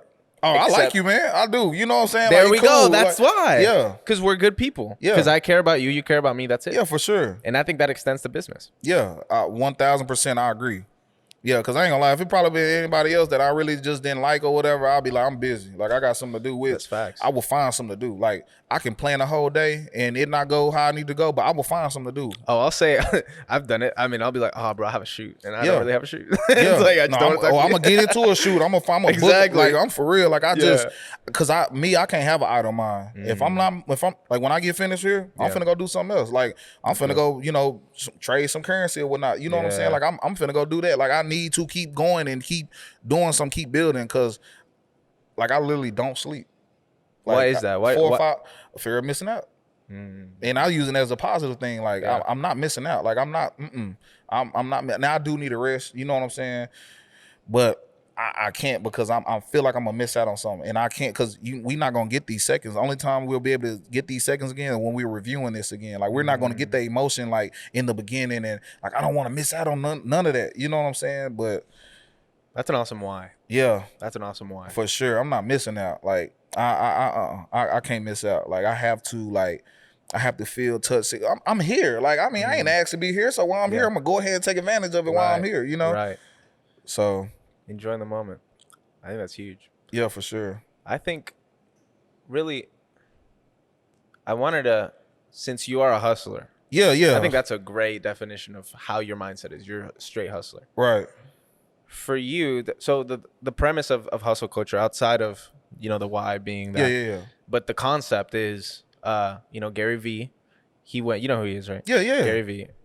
Everybody better know who he is. he got a lot of heat because when he started, his kind of thing was like work. You know, he has this whole strategy, which I did forever, which is like, okay, you have a day job. Well, you can work from 7 p.m. to 2 a.m. You know, you can work. And it got this stigma of, like, they called it a hustle culture. And it's like a bad culture to have in your business because you're expecting way too much from people. It turned into this I know for us, it's like, what the freak? Yeah, like, I'm like, what the hell? Yeah, but it got a negative light, and it was like, it's not like, why. New York Times did an article about it, and he said, and the headline was, "Why are millennials pretending to love work?" And it was like, because I know. Yeah. And I'm like, well, you clearly don't get it. Yeah. So that's the point of this thing. It's like, really, I want to rebrand that term, hustle culture. Okay, what do you want to do? Like, how do you want to rebrand it? So by having these conversations, by saying there's nothing wrong with working hard. For you, no. Why do you work hard besides the fear of missing out, which is clearly your main driver?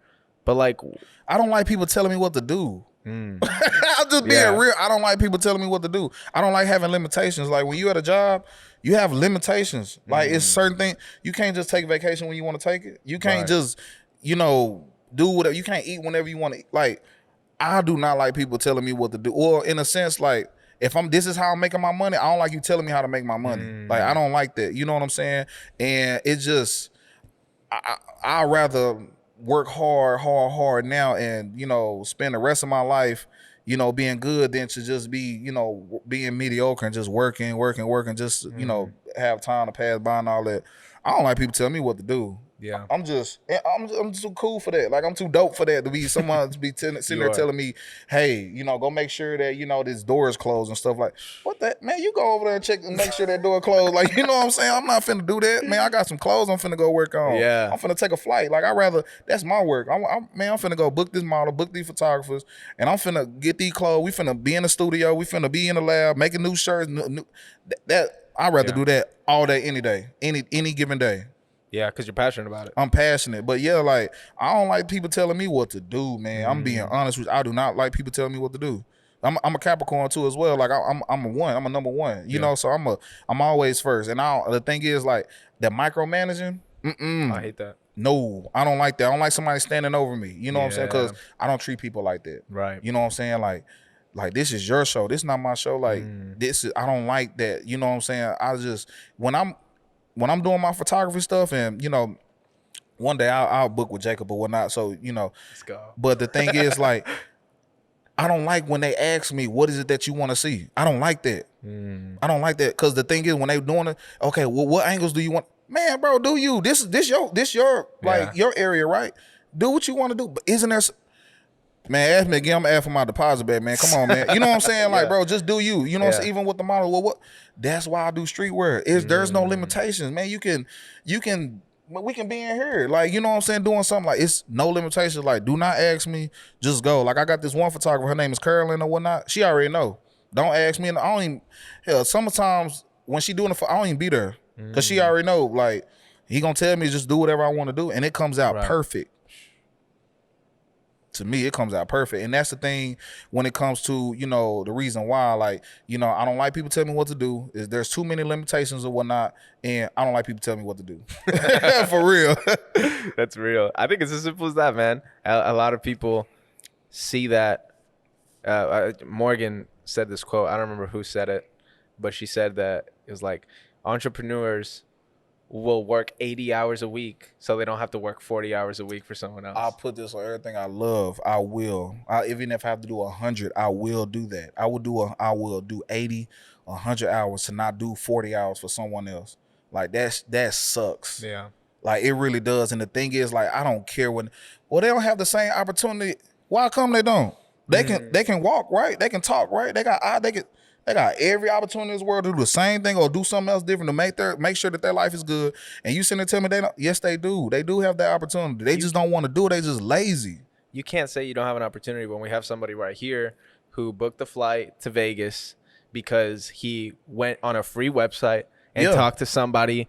Like, literally, we're in the golden age of that. Oh, facts. I say it all the time. You can do anything. Yeah, literally. You can literally do. I can make a friend right now on Instagram right now and whatever. Dude. And back to let's go back to social, because there was a question and we just got caught up on other stuff. But, you know, the social media following, I was talking to somebody about this today. People think you need to have a lot of followers to make more money, etc. Nah. All you're doing on those social media is you're building a network, like you said. Yeah. In another term, you're building an audience for yourself. Who cares? Right now, I have on my personal, like, almost 1,200 followers, right? I had 1,200 and I forced other people to unfollow because they weren't engaging, and I was like, whatever. You don't need to follow me. Yeah, I do it too. Bro, that's mad annoying. And I'm like, let's say I start a Patreon tomorrow, and it's $5. Just support me. Just people who I know support me. I know there's gonna be 20 to 30 people out of that 1,000 that are gonna pay that $5. That's covering my electric bill. Yeah, that's covering. And so, like, when people say, like, you need a following or you need this or that, you don't. You need a faithful small group of people. You're right. Who will purchase your shirt. Exactly. Who will buy into your brand. Who will buy into this. And, you know, there's just so many people in the world. Like, we're connected with everybody, literally, to this day. Like, we're connected with everybody. Yeah. I just need 1% of Dallas, 1% of Vegas, 1% of LA, and I'm straight. That's real. More than straight. I'm good. Like, that's just one bag over there. We ain't talking about the other bags. We ain't talking about when it comes to, you know, the logos, the currency exchange and stuff like that. We're not even talking about those different bags. We ain't talking about real estate. We ain't talking, you know what I'm saying? It's so many different, like. I do want to ask you about this. You do a lot of different things. Yeah. You're here for the Relief Project because I think that's the coolest thing. That's my baby right there, for sure. But you, like me, have different ventures that you're going into. How do you balance, you know, putting your time and effort? How do you do that? That's hard. Scheduling, for sure. You know what I'm saying? Knowing that, cause see, I'm more like I do things repetitively or whatever. I know life does happen, but at the same time, I feel like I feel like, and I'm a living testimony to that. Like, whatever you literally focus on and you literally watch all the time or whatnot, and you literally focus on it, expands. So my thing is, like, I focus on time a lot. Like, every second counts. Like, every second, even that minute. Like, I was even debating when I was driving over here. I was like, and I'm gonna get back to it. I was driving. It was like it said I would be there at 6:15. At 6:15 or whatever. I was like, okay, let me try to gun it so I can shave out 3 minutes so I can go into the store. Like, literally, that's how I think. So every second counts. So time management, for sure. You know, understanding, like, okay, there's literally 24 hours in a day or whatever. Okay, I need literally like 5 to 6 hours of sleep. If we times that by 7 or whatnot, you know, let's just say we times that 5 by 7 or what's that, 35 or whatever. We times that by 6, that's 42 or whatever. So if I can get like 35 hours, you know, the 42 hours of sleep or whatever, okay, I'll put that over to the side or whatever. And okay, I'm taking this day, let's just say Monday or whatever. Let's just say we did it today. Let's just take the day or whatever. So my day started off with waking up, I already had set my schedule to set my alarm to 7 o'clock or whatever, and I was like, okay, I'm gonna give myself 15 minutes, right? 15 minutes to to of course exercise and meditate my mind in prayer or whatnot.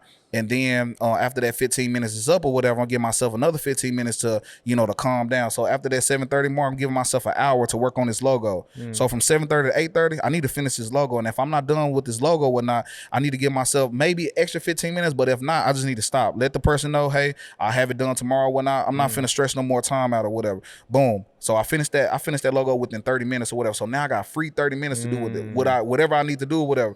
So boom, So you go down to the minute.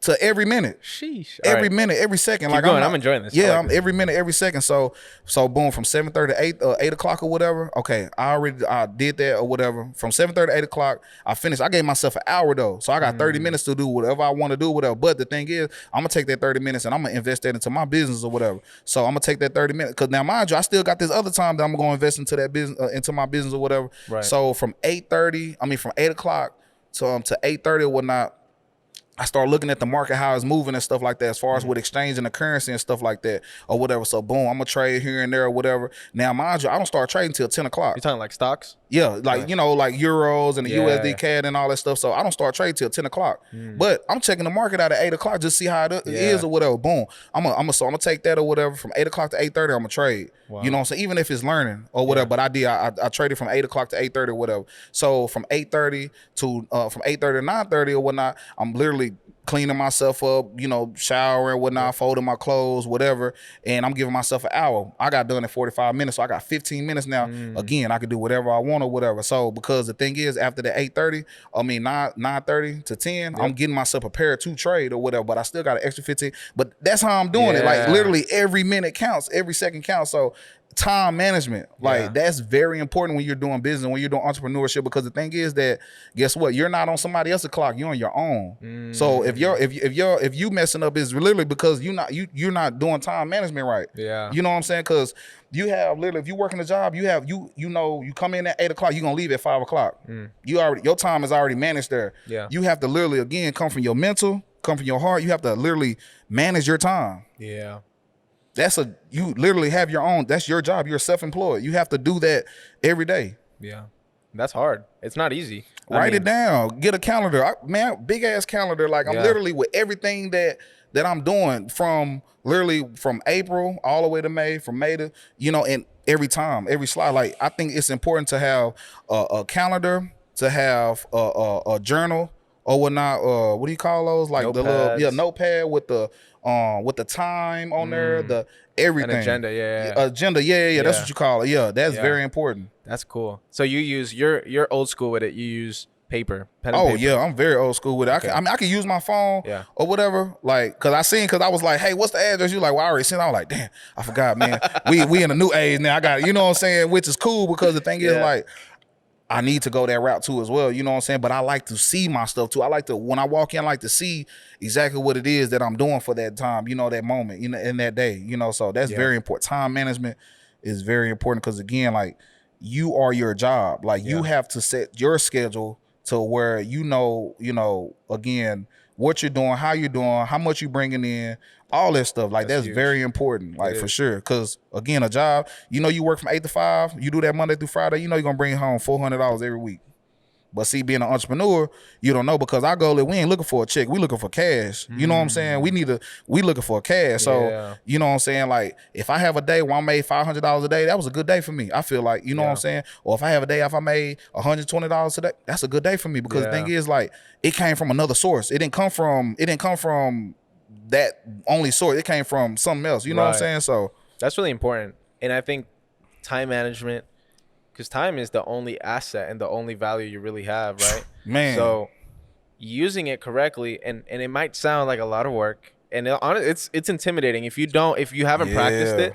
If you haven't practiced that, like keeping a schedule and keeping an agenda and going minute by minute, it can be very intimidating. I'm pretty bad at it. I'm pretty bad at it. Okay. But I do know this. The days that I do keep a schedule and I do have things allotted for these times, right, I get so much more done. And the thing is, if you don't like set it up that way, you end up wasting more and making less, because you're gonna have to do it anyways. Like, Yeah. I know for a fact I have to edit this video and distribute it on podcasts, and I have to do that. I could wait. I usually post on Sundays, right? I could procrastinate and like wait to do it, or I could schedule a time to do it. Right. If I schedule a time to do it, yeah, I took time to schedule everything out, but it would have taken 3 more hours at midnight to do it whenever I chose to do it. Yeah. And it's just unorganized. And so if people think that like, oh, well, that it takes time to like schedule it, or like, oh, it's too hard. I'm like, trust me, you're going to end up working way harder trying to like do it whenever you're going to do it. So like, okay, well, answer this for me. So when do your week start? My weeks? Yeah. When do your week start? Monday at 7. Monday at 7. That's when you like literally like you start your whole week. You know what I'm saying? Yeah. And then when do it end? Usually I usually try to take Sundays off. Sunday. You take Sundays off. Yeah. So, and this is my mentality now. I'm a hustler, right? Yeah. And I'm an entrepreneur. So while you're asleep on Sunday, I'm working because my week start on Sunday. That's when my week starts. And it ends on Sunday too as well. Wow. So the thing is, it comes back from fear of missing out. I don't want to miss out on nothing. You know what I'm saying? Because the same thing that you're doing right here, somebody's doing this too. And they are filming on Sunday. Yeah. They're editing on Sunday, and they're posting on Sunday too as well. Now they got opportunity to work on Monday.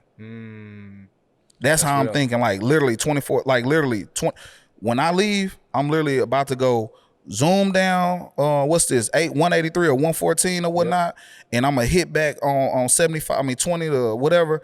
And in my mind, I'm like, dang, somebody already done got the trade in. Man, somebody. You know, I'm not thinking about that person, but in a sense, like I'm thinking about like where I could be. You know, and that's my whole ordeal. That's my whole thing. Like I don't want to miss out. Do you ever get burnt out? No, that mean you ain't burnt out with my passion. That ain't your passion. Then if you get burnt out. It ain't how you get. Yeah. Come on now. How you get burnt? That's like saying that you get burnt out of being around your mom and your dad, or having your mom and your dad in your life. Those are your passion. Like you love your mom and your dad. You'll never, like, of course you'll get tired of them, but you'll never lose that passion for them. Yeah. You know what I'm saying? Like, no, that's my passion. I can't. It ain't real. Yeah. I will never lose my passion for the Relief Project, or whatever it is that I'm doing, just hustling. Period. Grinding. I will not lose that at all. I've always been like that.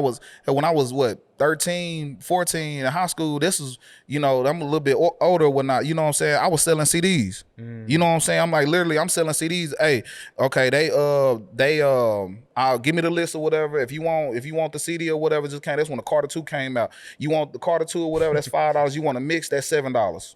You know what I'm saying? Yeah. Like that, boom. So that's when MP3s came. That's when the iPod and stuff came out. So that came out. I was like, okay, maybe if I can take the iPod and take it home, download everything. But that wasn't working with it. Okay, well, boom. Let me sell candy. Okay. But the thing is, I was going to a school where they had a center where they sold candy. So if you got caught selling candy, they confiscating your whole thing and you getting suspended. Yeah. You know what I'm saying? So again, like, I don't think I'll ever lose passion for hustling. I'll never lose passion for grinding. You know what I'm saying? Yeah. Now it's just we getting older. It's different levels. It's different now. Okay, now we talking about stocks. Now we talking about the clothes or whatnot.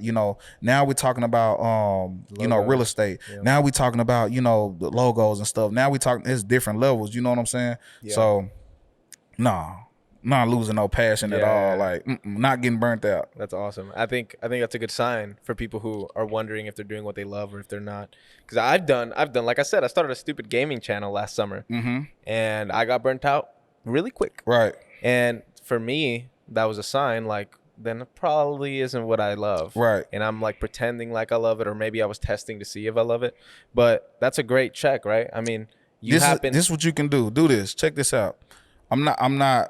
This is how I feel like for me, this is how I found out if I really enjoy what I do as far as with the Relief Project. Yeah. I probably took like 2 or 3 weeks off. It was eating me up. I'm talking about when I say it was eating me up, I was like, man, I don't know how I'm going to bounce back from this. It was only 2 or 3 weeks. But that's, again, 2 or 3 weeks of not being relevant, someone else stuff going out, or you not being like, it was eating me up, Tags. Like when I say it was eating me up, like I already don't sleep. I'm not even sleeping. It was eating me up. That's how I knew. I was like, yeah, I really love this and enjoy this. Like I do this in my sleep. I do this every day. Spitting game, bro. that's a huge, yeah. It's kind of like when you say like, let's take a break, like in a relationship. Man, I ain't take a break for what? You ain't breaking. We ain't breaking up. Nah, come on. But people, the point, the reason for it is to see if you really care about that person. Yeah, right? for sure. Yeah. So yeah. in business, that's a really good strategy. Like take a break. Take a break. And see how if you really feel. like it. Yeah. Go on vacation or something. See, you don't think about it. You gonna think about it every second because the thing is, you on that beach or whatnot. You gonna be like, man, I could be doing something. I'd rather be working than be on the beach. I ain't gonna lie to you. I'd rather be working than being on the beach. I'd rather be working than being in Miami right now. You know, that's the trend right now. Everybody turned up in Miami right now. That's cool. Y'all can have that. I'm working right now. You know what I'm saying? Of course, create those memories and stuff, but these are this is what I enjoy. You know what I'm saying? So for sure, like just take a week or two off. It's gonna eat you up. You're gonna be like, okay, I really do love this. And you're gonna turn it up. Yeah. You're gonna turn it up to like another level. Dude. It's been a pleasure. Yeah, for sure. I feel like I learned so much talking to you, and even for real, man? Yeah, dude, like changing my perspective a little bit too, because I've always been, I talked about it in my last podcast. I've always been the type, if I'm not productive in a day, it is the worst feeling in my life. Like, you heard what I said when you asked me. I said, man, productive. I got to be productive every day. Like, I'll take rest days, right? I'll take I'll take a rest day outside of my regular, which is Sunday, right? I'll take a day, and it's not even really rest because I'm still posting and stuff. But let's say I'm like Monday, I'm like, you know what? I've worked really hard. Let me try to chill. I guarantee you by 10 a.m. I'm already working on something again, because I'm like, there's something in me. And what I learned from you is like, it's not a detriment. Like I feel that way for a reason. It's because I'm passionate about what I'm doing. Yes. And I enjoy doing what I'm doing. And like, why am I? Because me mentally, I'm like, I need to set time for this or that, and I need to like, because I mean I'm married, right? So like things change, right? And it's like I need to set time for that as well. Yes, you do. That's very important. And I do, time. Right? But it's like sometimes, and it's usually more obviously when it comes to like, man, I deserve a day to just chill out. And you play. do deserve me time. I deserve me time.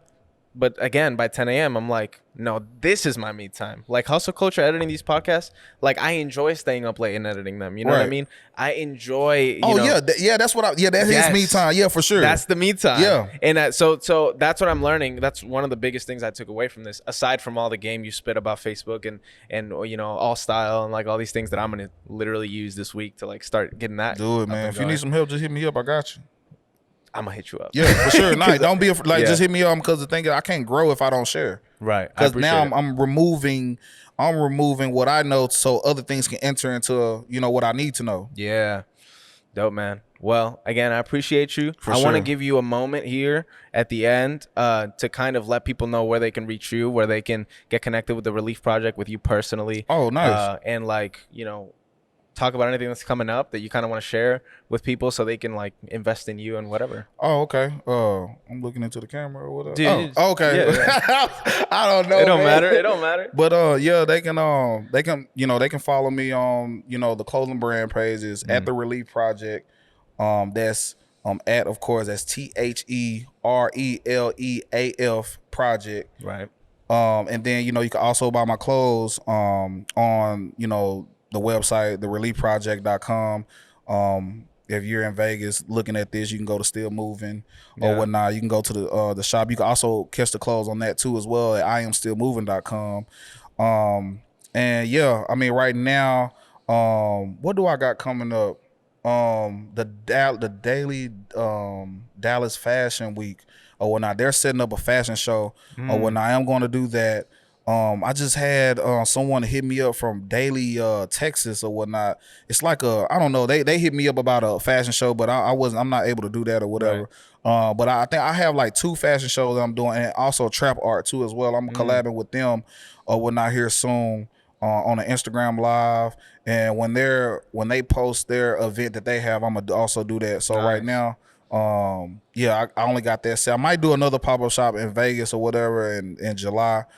Because they're lifting the the COVID ban of having the mask and everything. They're lifting it June 1st. So I told them probably go out there probably in July or whatever. But other than that, that's all I got right now. Awesome. Yo, seriously, check it out. I mean, if you listen this far, you got to be as invested in this dude as I am. Because I mean, why would you still be here? No, for sure, man. I appreciate it. Go to the Relief Project, buy some clothes. I mean, I love what you stand for. I love Thank like you, the man. FOMO thing. Like I feel like I've learned a lot from you and of you. So Thank you. I'm glad that you were able to make some time and come sit and Thank you, man. be a part. But yeah, that's been it. Do you want to say anything else? Oh, no, I'm good. You're good? Yeah. All right, bro. Well, I appreciate you. I appreciate you coming up. Have a good one, bro.